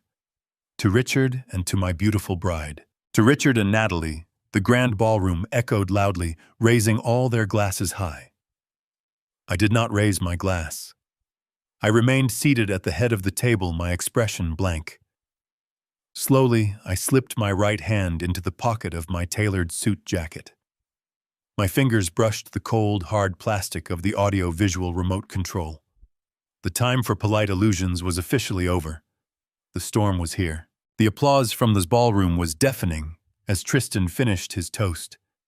He stood there soaking in the admiration of Dallas high society, a brilliant actor taking his final bow before the curtain call. I let the clapping wash over me for a few long seconds, allowing him to experience the absolute peak of his manufactured triumph. Then I stood up. I pushed my chair back slowly, the legs scraping softly against the polished marble floor. I reached out and took the silver microphone from the center of the table. The sudden movement caught the attention of the room. The applause gradually died down, replaced by a respectful, expectant silence. Hundreds of eyes turned toward me, the patriarch of the Caldwell family, waiting for my blessing. Tristan looked at me with a wide, confident smile, holding his champagne flute perfectly still. Beside him, my beautiful daughter Natalie leaned forward, her eyes shining with pure love and anticipation. She firmly believed I was about to welcome this monster into our family. "Thank you, Tristan," I began. My voice resonated through the high-fidelity surround sound speakers filling every corner of the massive ballroom. It was deep, measured, and entirely devoid of the warmth I had projected for the past 3 weeks. I looked out at the sea of influential guests. I saw corporate titans, politicians, and medical professionals who had known my daughter since she was a little girl. I turned my gaze back to the groom. "It is quite funny that you mentioned building an empire tonight." I continued pacing slowly behind the head table. Because empires are not built on superficial charm or empty promises. They are built on a foundation of absolute trust. They are built on transparency, loyalty, and the unwavering protection of the people you claim to love. When you invite a man into your empire, you must be entirely certain of his character. You must know exactly who he is when the lights are turned off and the audience is no longer watching. Tristan's smile faltered just a fraction of an inch. A microscopic flicker of confusion crossed his features. He glanced at Bradley, who was currently staring down at his plate, sweating profusely. Natalie tilted her head, sensing the sudden shift in my tone, but still too innocent to understand the impending execution. I stopped walking and stood directly behind Tristan. "Therefore, I decided to verify that character," I said smoothly. I gestured subtly with my left hand toward the production booth at the back of the room. I gave the silent signal to the audio-visual technicians I had personally hired for this exact moment. Suddenly, the elegant ambient lighting in the ballroom went completely dark. A low mechanical hum vibrated through the silent room. Behind the head table, directly behind where Tristan and Natalie were sitting, a massive 30-foot projection screen slowly descended from the ceiling. The heavy canvas unrolled with a heavy, ominous thud. The guests began to murmur, shifting uncomfortably in their seats, assuming this was part of a surprise wedding video or a sentimental slideshow to honor the happy couple. Tristan turned around to look at the blank screen, his brow deeply furrowed in genuine confusion. He looked back at me, his mouth opening to ask a question. I did not let him speak. I pressed the small button on the remote control hidden inside my pocket. The high-definition speakers crackled to life. There was no music. There was no video. There was only the crisp, crystal-clear audio recording captured from the shadows of my private library just a few weeks ago. "I would rather chew glass than touch that desperate cow." Tristan's voice boomed through the ballroom. It was loud, distinct, and dripping with absolute, undeniable disgust. The sound echoed off the crystal chandeliers and the marble walls. The entire ballroom collectively stopped breathing. 100 of the most powerful people in Dallas froze in sheer, unadulterated shock. The atmosphere instantly shifted from joyous celebration to pure, paralyzing horror. "Come on, man, she is not that bad." Bradley's recorded voice nervously chuckled through the speakers. "Are you kidding me?" Tristan's voice sneered in response, the audio perfectly capturing his cold, calculating arrogance. "She is clingy, she is obsessed, and frankly, she is a desperate cow. But she is the only child of Richard Caldwell. Do you have any idea what that means? Once we sign that registry, I get the keys to the Caldwell Trust Fund. I just have to play the doting husband for 2 years. Then I cash out, file for divorce, and I am back on a yacht in Miami with Lexi." The recording stopped, leaving behind a silence so absolute, so profoundly heavy, that it felt like all the oxygen had been instantly sucked out of the room. For 3 agonizing seconds, no one moved. No one spoke. The sheer brutality of the revelation paralyzed everyone present. Then the physical reality of the devastation struck. A sharp, violent, shattering sound pierced the quiet. Natalie had dropped her crystal champagne flute. It hit the marble floor, exploding into 1,000 glittering shards around her designer heels. I looked down at my daughter. The vibrant, radiant color had completely drained from her face, leaving her as pale as a ghost. Her eyes were wide, staring blankly at the dark screen, her mind desperately trying to reject the horrifying truth that had just violated her ears. She opened her mouth, letting out a small, choked gasp, as if she had just been physically struck in the chest. "Dad," she whispered, her voice trembling with a fragile, broken agony that physically shattered my heart. I wanted to hold her to shield her from the pain, but the operation was not yet complete. I had to finish the demolition. Tristan sprang up from his chair, as if he had been burned with a branding iron. The flawless, confident facade he had worn for the past year disintegrated in an instant. His face contorted into a mask of pure, unfiltered panic. His chest heaved rapidly as he looked out at the sea of horrified guests. Prominent socialites were covering their mouths in shock. Corporate executives were glaring at him with open, unmasked disgust. The best man, Bradley, had practically slid out of his chair, desperately trying to shrink away from the devastating fallout of his complicity. "Turn that off!" Tristan screamed, his voice cracking wildly as he pointed a shaking finger at the projection screen. "That is not real. It is a complete lie. That is artificially generated audio. It is a malicious deep fake designed to ruin my reputation." "Richard, what is the absolute meaning of this?" I did not flinch. I did not yell. I stood perfectly still, looking down at the desperate, cornered predator thrashing in the very trap I had built for him. He was frantically trying to salvage his burning ship, throwing desperate lies into the suffocating atmosphere of the room. He was hoping to cling to any fragment of plausible deniability, completely unaware that I was holding an entire arsenal of heavy artillery ready to completely obliterate him. I remained standing behind Tristan, holding the silver microphone with a firm, unwavering grip. The sheer panic radiating from him was palpable, a desperate energy crackling through the dark, silent ballroom. He thought he could wave his hands, yell the word deepfake, and magically erase the cold, recorded reality that had just boomed from the speakers. He thought he was dealing with an emotional, tech-illiterate old man who could be easily intimidated by modern buzzwords. He was about to learn just how horribly he had miscalculated. I did not raise my voice. I did not engage in a shouting match.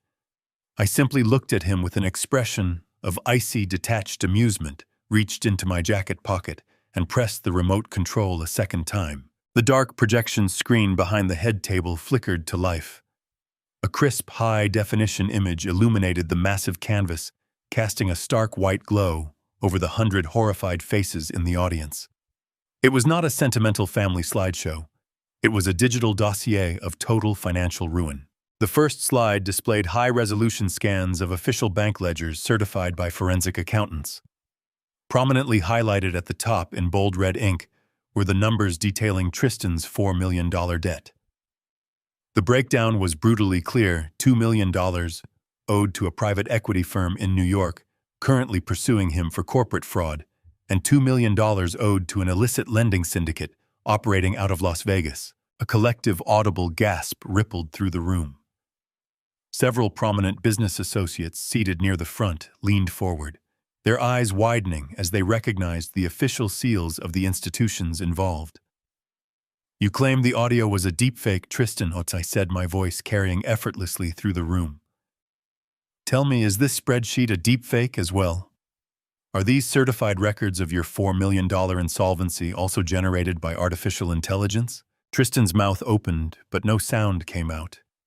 The color completely drained from his skin, leaving him looking like a corpse under the bright stage lights.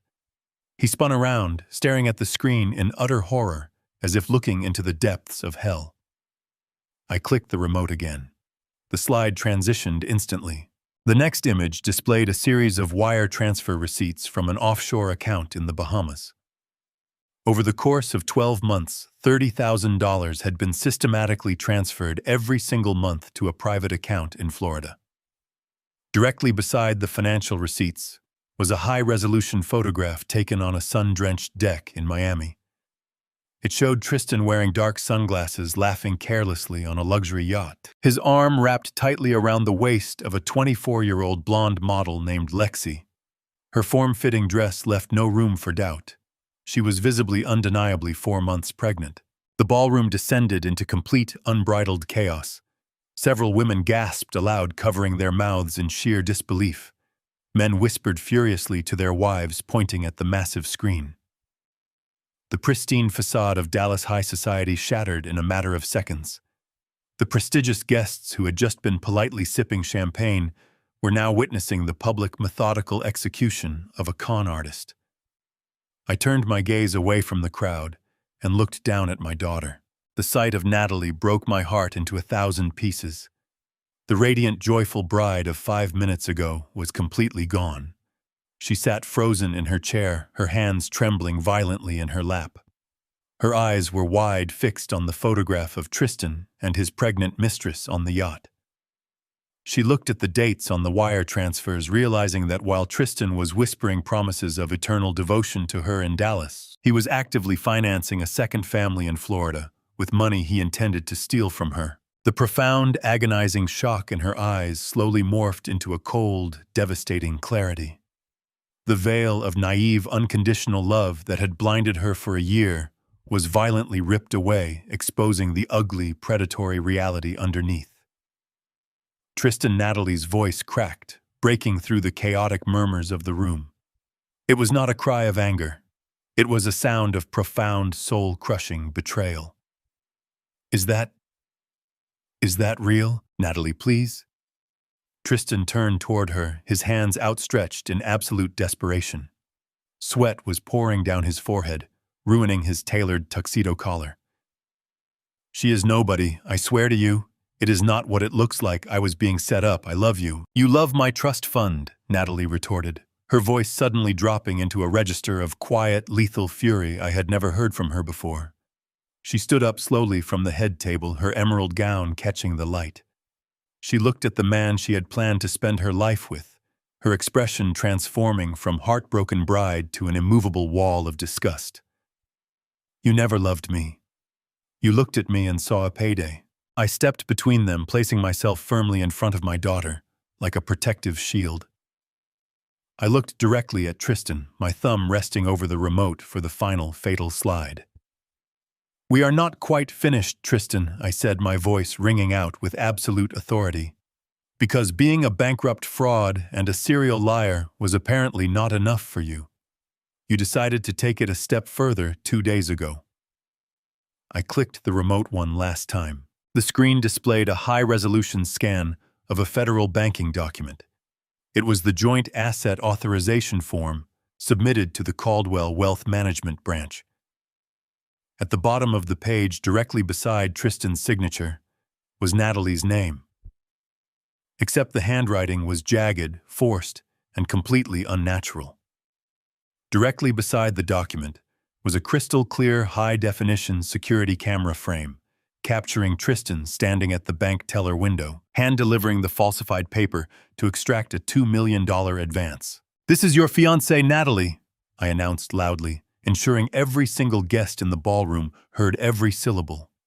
A man so suffocated by his debts to loan sharks that he entered a federal financial institution 48 hours ago and forged your physical signature to steal $2 million directly from your trust. The revelation hit the room like a physical explosion. Bradley, the best man, abruptly pushed his chair back and bolted toward the side exit, completely abandoning his friend to face the carnage alone. The remaining guests stared at Tristan with unmasked hatred. He was no longer just a sleazy gold digger. He was a desperate, dangerous criminal exposed in front of the most powerful legal and political minds in the state of Texas. Tristan looked around the room, realizing that every exit was blocked, every lie was exhausted, and his brilliant, manipulative scheme had completely collapsed into ashes. The cornered rat was finally out of room to run. For 5 agonizing seconds, Tristan Pierce stood completely frozen under the harsh glare of the massive projection screen. His chest heaved with rapid, shallow breaths. He looked at the influential Dallas executives, the prominent politicians, and the wealthy socialites who had been admiring him moments ago. He saw nothing but absolute, unmasked revulsion staring back at him. He looked at Natalie, who was sitting frozen in her chair, staring at him with a cold, devastating clarity that stripped away every ounce of the power he once held over her. His carefully constructed world had been systematically annihilated. I watched the physical transformation happen in real time. The charming, sophisticated technology executive completely evaporated, leaving behind a desperate, vicious predator backed into a corner. When a narcissist realizes his elaborate deception has failed, he does not feel remorse. He does not apologize or seek forgiveness. He goes to war. Tristan let out a sound that was half sob and half furious snarl. He lunged forward, his hands slamming down onto the white tablecloth. Silverware clattered loudly against the fine china, breaking the heavy silence of the grand ballroom.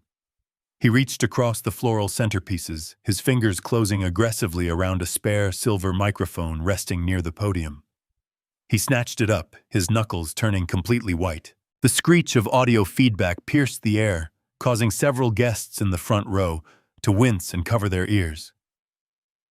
Tristan gripped the microphone tightly, his chest rising and falling as he glared directly at me. His handsome face was now contorted into an ugly mask of pure malice. "You think you are so incredibly smart, Richard?" He spat, his voice echoing violently through the high-definition speakers. "You think you can just stand up here and humiliate me in front of all these people? You think you have won because you put a few bank statements on a projection screen? You have absolutely no idea who you are dealing with." I did not move a single muscle. I kept my posture perfectly rigid, my face an impenetrable fortress of calm. I let him dig his grave deeper. He turned his venomous gaze away from me and looked down at my daughter. Natalie flinched instinctively, pulling her arms around herself, as if shielding her body from a physical blow. "You want to talk about transparency?" Tristan shouted, pacing back and forth behind the head table like a caged animal. "You want to talk about exposing the real truth to the good people of Dallas? Let us talk about the flawless Dr. Natalie Caldwell. Let us talk about the perfect pediatrician who spends her days saving children." A wave of fresh, terrifying tension washed over the crowded ballroom. The guests who had been whispering in shocked disbelief just moments ago were now completely silent. They were held hostage by the sudden aggressive escalation of a man pushed to the absolute brink. Tristan pointed a shaking finger directly at my daughter. "I have lived with you for a year, Natalie," he snarled, his voice dripping with venom. "I have had unlimited access to your personal phone, your private computer, and your secure cloud storage. Do you really think a man like me walks into an empire like this without securing a massive insurance policy?" He turned back to face me, a manic smile stretching across his sweating face. "I have photographs, Richard. I have highly sensitive, deeply compromising digital files. Things from her college years. Private videos and intimate conversations that she shared with me in absolute confidence. Things that would completely destroy her medical career. If I leak those files to the local press, the hospital board will revoke her medical license before sunrise. She will never practice medicine again. She will be a public disgrace, a walking scandal that taints the Caldwell legacy forever." Gasps of genuine horror erupted from the audience. Several prominent doctors seated near the center aisle stood up, their faces flushed with anger, ready to intervene. But I raised my left hand, gesturing for them to remain seated. I could not allow anyone else to step into the line of fire. This was my battle to finish. I looked at Natalie. She was staring at Tristan in sheer, unadulterated disbelief. She knew there were no compromising photographs. She knew she had never sent him anything scandalous. She lived a quiet life focused entirely on her medical career. But in the age of digital manipulation and relentless media scrutiny, the mere threat of a scandal was often enough to ruin a reputation permanently. Tristan was bluffing, but it was a terrifying bluff from a man who had nothing left to lose. He knew that the mere suggestion of impropriety could cast a long, dark shadow over her professional life. He was banking on my parental instinct to protect her from any potential harm, no matter how fabricated the threat might be. He gripped the microphone with both hands, his chest heaving as he delivered his final ultimatum. "You are going to take your phone out right now, Richard." Tristan demanded, his voice cracking wildly under the immense pressure. "You are going to authorize the immediate transfer of $10 million into the offshore account you just displayed on that screen. You are going to wire that money right now in front of all these people. If that capital does not clear my account in the next 5 minutes, I will hit send on my phone. I have an automated email drafted to every major news outlet and gossip blog in the state of Texas.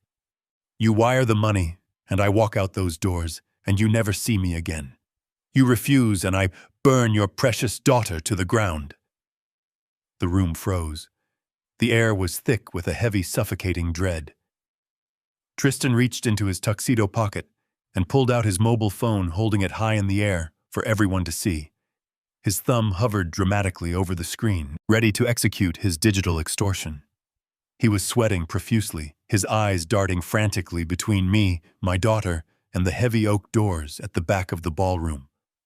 He firmly believed he had just regained the upper hand.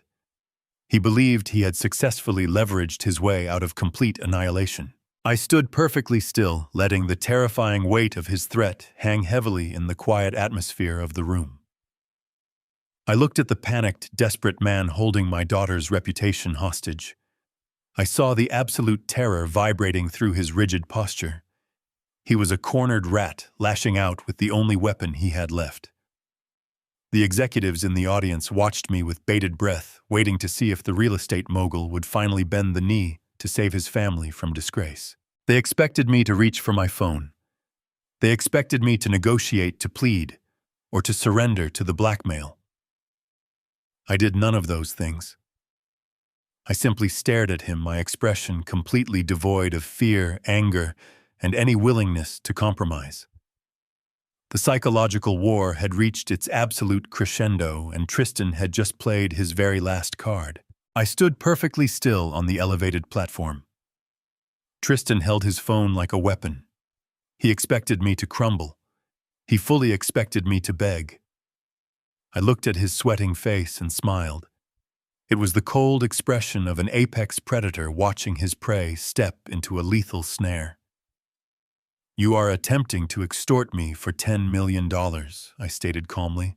My voice carried effortlessly through the silent ballroom. "You are threatening to destroy the medical career of the woman you claim to love, unless I transfer wealth into your offshore account. You believe you forced my hand, Tristan, but you fundamentally misunderstood the situation.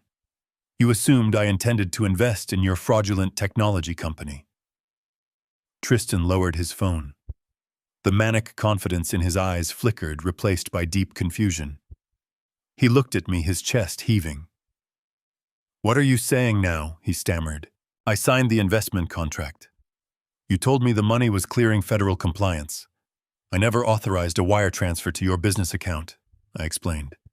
"I used my commercial real estate capital for a completely different purpose. I used my money to purchase your debt. I bought the $2 million obligation from the private equity firm in New York.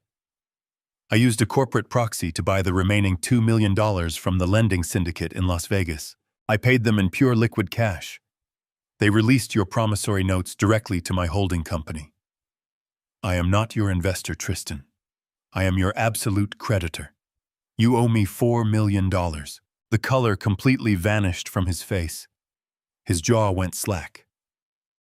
The physical phone slipped from his trembling fingers and clattered onto the polished marble floor. He stared right at me. He realized that the violent loan sharks he desperately hid from were no longer chasing him. They had sold his debts to me. The private equity firm had sold his obligations to me. He was trapped in a prison of his own making. "But I signed an agreement," he whispered, his voice barely audible over the gasps of the wealthy audience surrounding us. "You promised me $10 million. You promised me that money would clear by Wednesday." "Yes," I replied smoothly, projecting absolute control over the situation. "You signed a 50-page legal document without bothering to read the fine print. You were profoundly blinded by your greed and failed to recognize the blanket lien my attorneys meticulously placed on every asset you possess. You willingly pledged your luxury condominium, your expensive vehicles, your hidden offshore bank accounts, and your fraudulent shell company as direct collateral for a loan you were never going to receive. You formally agreed to a moral turpitude clause.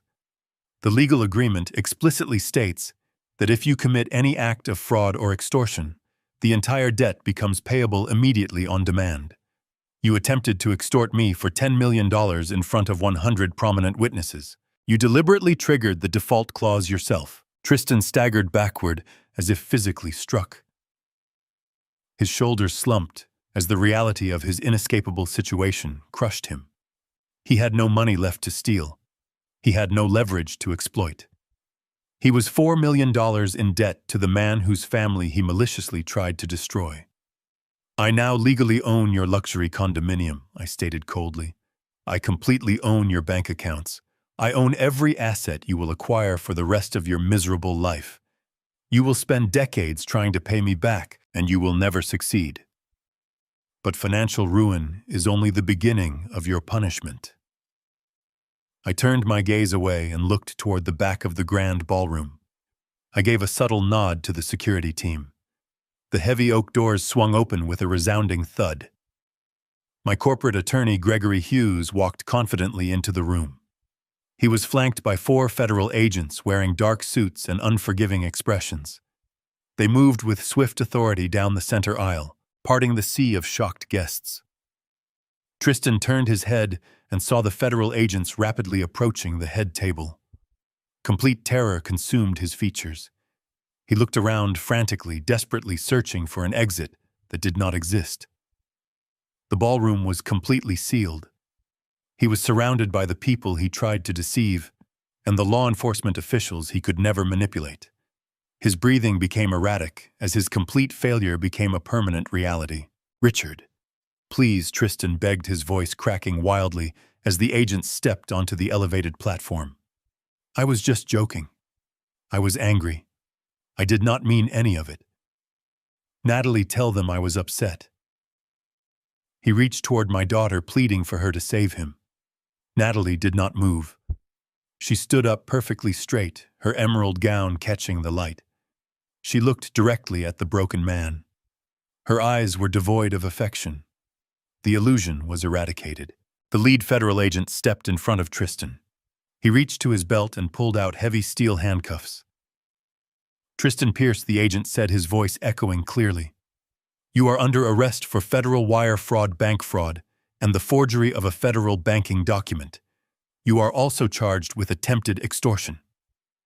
The agent grabbed Tristan by his shoulder and forcefully spun him around, pressing his chest against the white tablecloth. The click of the handcuffs securing his wrists sounded loud. Tristan began to sob openly. It was a pathetic sound. He wept for his lost freedom. "No," he cried out as the agents pulled him away. "Please do not do this. I am sorry." I watched with satisfaction as they dragged him across the marble floor. He struggled weakly against their grip. The wealthy guests watched him in absolute disgust. He was paraded through the center aisle, stripped of his dignity and freedom. As Tristan was pulled toward the exit, he looked back at Natalie one final time. He opened his mouth to beg, but she cut him off. She pulled the expensive engagement ring off her finger. She held it over his half-empty champagne flute and dropped it. The diamond hit the glass. "You can use that to pay your defense attorney," she said quietly. Her voice was steady and resolved. "Goodbye, Tristan." The agents pulled him through the heavy doors, and the click of the latch echoed with finality. The predator was gone. The grand ballroom remained perfectly silent. I turned to look at my beautiful daughter. The strength she displayed made my chest swell with pride. She faced betrayal and emerged with her dignity intact. I walked over and opened my arms. The strong facade she maintained cracked. She sobbed and stepped into my embrace. She buried her face against my shoulder, crying for the man she had known. I wrapped my arms around her, shielding her from the audience. "I have got you, sweetheart," I whispered softly. "You are safe now. I will always protect you." The psychological war was officially over. The trap had worked flawlessly. I successfully dismantled the man who tried to destroy my family and ensured he would never harm my daughter again. The days following the catastrophic rehearsal dinner moved with a swift and merciless rhythm. Tristan Pierce was immediately remanded into federal custody, denied bail due to his significant flight risk and the sheer weight of the irrefutable evidence we handed directly to the prosecution. His trial was a brief, humiliating affair. Stripped of his tailored suits and his fabricated charm, he sat at the defense table looking like the empty, hollow shell he truly was. The federal judge showed absolutely no leniency. Tristan was sentenced to 8 consecutive years in a maximum security federal penitentiary for massive bank fraud, identity forgery, and attempted extortion. He was permanently removed from civilized society, but his incarceration was only the first phase of my promise. I had acquired his entire $4 million debt, and I intended to collect every single cent. Through Gregory Hughes, I executed the blanket lien with ruthless surgical precision. I legally seized his luxury condominium in the heart of downtown Dallas. I seized his expensive imported vehicles, his designer watch collection, and his hidden offshore bank accounts. I mercilessly liquidated his entire pathetic existence, selling off the physical manifestations of his superficial greed to the highest bidders. When the final asset was sold and the accounts were completely drained, I took the entirety of the recovered funds and donated them to a prominent domestic abuse shelter in Miami. I made the substantial donation entirely in Natalie's name. It was a fitting poetic conclusion. The money he had stolen and manipulated to fund his secret life was ultimately used to protect and empower vulnerable women. For Natalie, the immediate aftermath of the betrayal was a period of profound, quiet mourning. She did not mourn the man who was sent to federal prison. She mourned the beautiful, innocent illusion she had loved so deeply. She took a month away from her grueling schedule at the hospital, retreating to the safety of our family estate to process the traumatic ordeal. We spent countless hours walking through the sprawling gardens together, talking openly about her late mother, about trusts, and about the harsh realities of the world outside our walls. I watched my beautiful daughter navigate the darkest chapter of her life with a quiet, fierce grace that filled me with overwhelming pride. She realized that she did not need a charismatic, manipulative partner to validate her immense worth. She was already complete. When she finally emerged from that period of healing, she was fundamentally transformed. The gentle, compassionate pediatrician remained, but she was now fortified by a profound, unshakable wisdom. She decided that she no longer wanted to work under the bureaucratic constraints of a massive city hospital. She wanted to build a sanctuary of her own, a place where she could practice medicine strictly on her own terms. 6 months after Tristan was taken away in handcuffs, Natalie officially opened her own independent pediatric clinic. She funded the entire operation herself using the very trust fund that Tristan had so desperately tried to steal. I attended the grand opening ceremony standing quietly in the back of the bright, welcoming reception area. I watched as she confidently directed her new medical staff and greeted the families who had followed her to the new practice. Her eyes were vibrant and completely free of the heavy shadows that had haunted her months ago. She was thriving, building her own magnificent legacy from the ground up. Later that evening, after the clinic had closed and the staff had gone home, Natalie and I sat together in her new private office. We drank cheap coffee from paper cups and talked about the future. The bond between us had been tested by fire and forged into something completely unbreakable. She looked at me across her new desk, her expression reflecting an absolute, profound trust. She thanked me for protecting her, for seeing the truth when she was blinded by love, and for having the courage to do what was necessary, no matter how difficult it was. I smiled, taking her hand in mine, and told her that protecting her was the greatest privilege of my entire life. I am 70 years old. I have negotiated thousands of highly complex and lucrative deals with ruthless individuals throughout my long and extensive career. I have proudly built a massive commercial real estate empire across the state of Texas that will undoubtedly outlast my lifetime and provide for generations. But standing quietly in that grand ballroom, watching the dangerous, arrogant predator who maliciously called my daughter a desperate cow get dragged away in cold steel handcuffs, I knew I had finally achieved my ultimate victory. It was without a single lingering doubt the absolute greatest and most rewarding return on investment I have ever made in my entire life. True wealth is not measured by the balance in your bank account, but by the lengths you go to protect the people you love. Predators will always exist wearing tailored suits and charming smiles, searching for kindness to exploit. Never let your desire for a peaceful family blind you to the red flags right in front of you. Trust your instincts. When someone shows you their true character in the shadows, believe them immediately. Money can buy houses, companies, and influence, but its greatest power lies in its ability to expose the truth and dismantle those who operate in deceit. If this story of justice and protecting family resonated with you, please hit that subscribe button right now. Leave a comment below telling me where you are watching from and what you would have done in my position.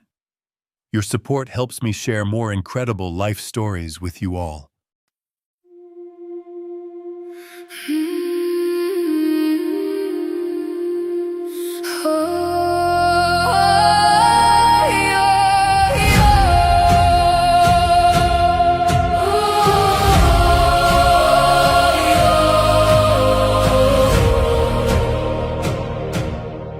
I used to ride upon your shoulders, thinking you could touch the sky. Every road felt less uncertain when I saw the world through your eyes. You were stronger than the mountains, taller than the northern pines. And when the winter winds were coming, you would stand between them and I.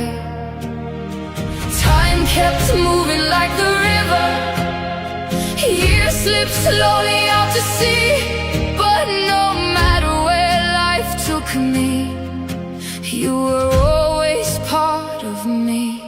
I am my father's daughter, in every step I take, in every time I choose to stand. When it's easier to break, I carry your courage in my heart, your fire inside my soul. And though the years keep moving on, your love still leads me home.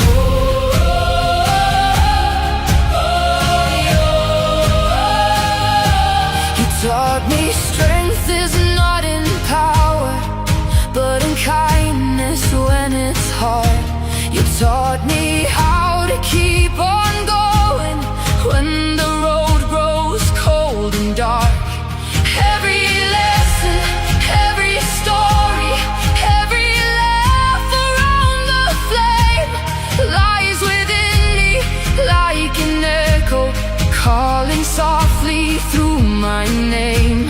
And when I face my greatest battles, when I feel I can't go on, I can hear your voice beside me saying, child, you're stronger than you know.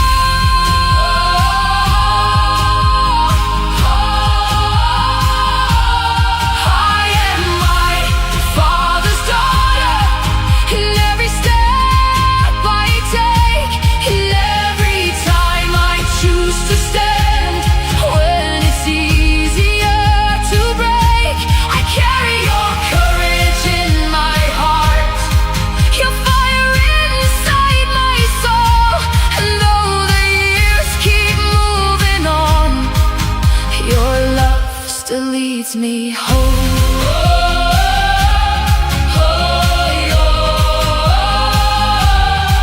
One day the snow will cover footprints, one day the fire will burn low. But the things a father gives his daughter are the things that never go. Not the gold or not the stories, not the battles that he won, but the quiet way he loved her and the woman she becomes. I am my father's daughter, and I always will remain. Through every triumph, every loss, through every joy and every pain, the world may change around me, the stars may fade above, but I will always carry with me my father's endless love. And when they ask me who I am, I'll smile and answer softly.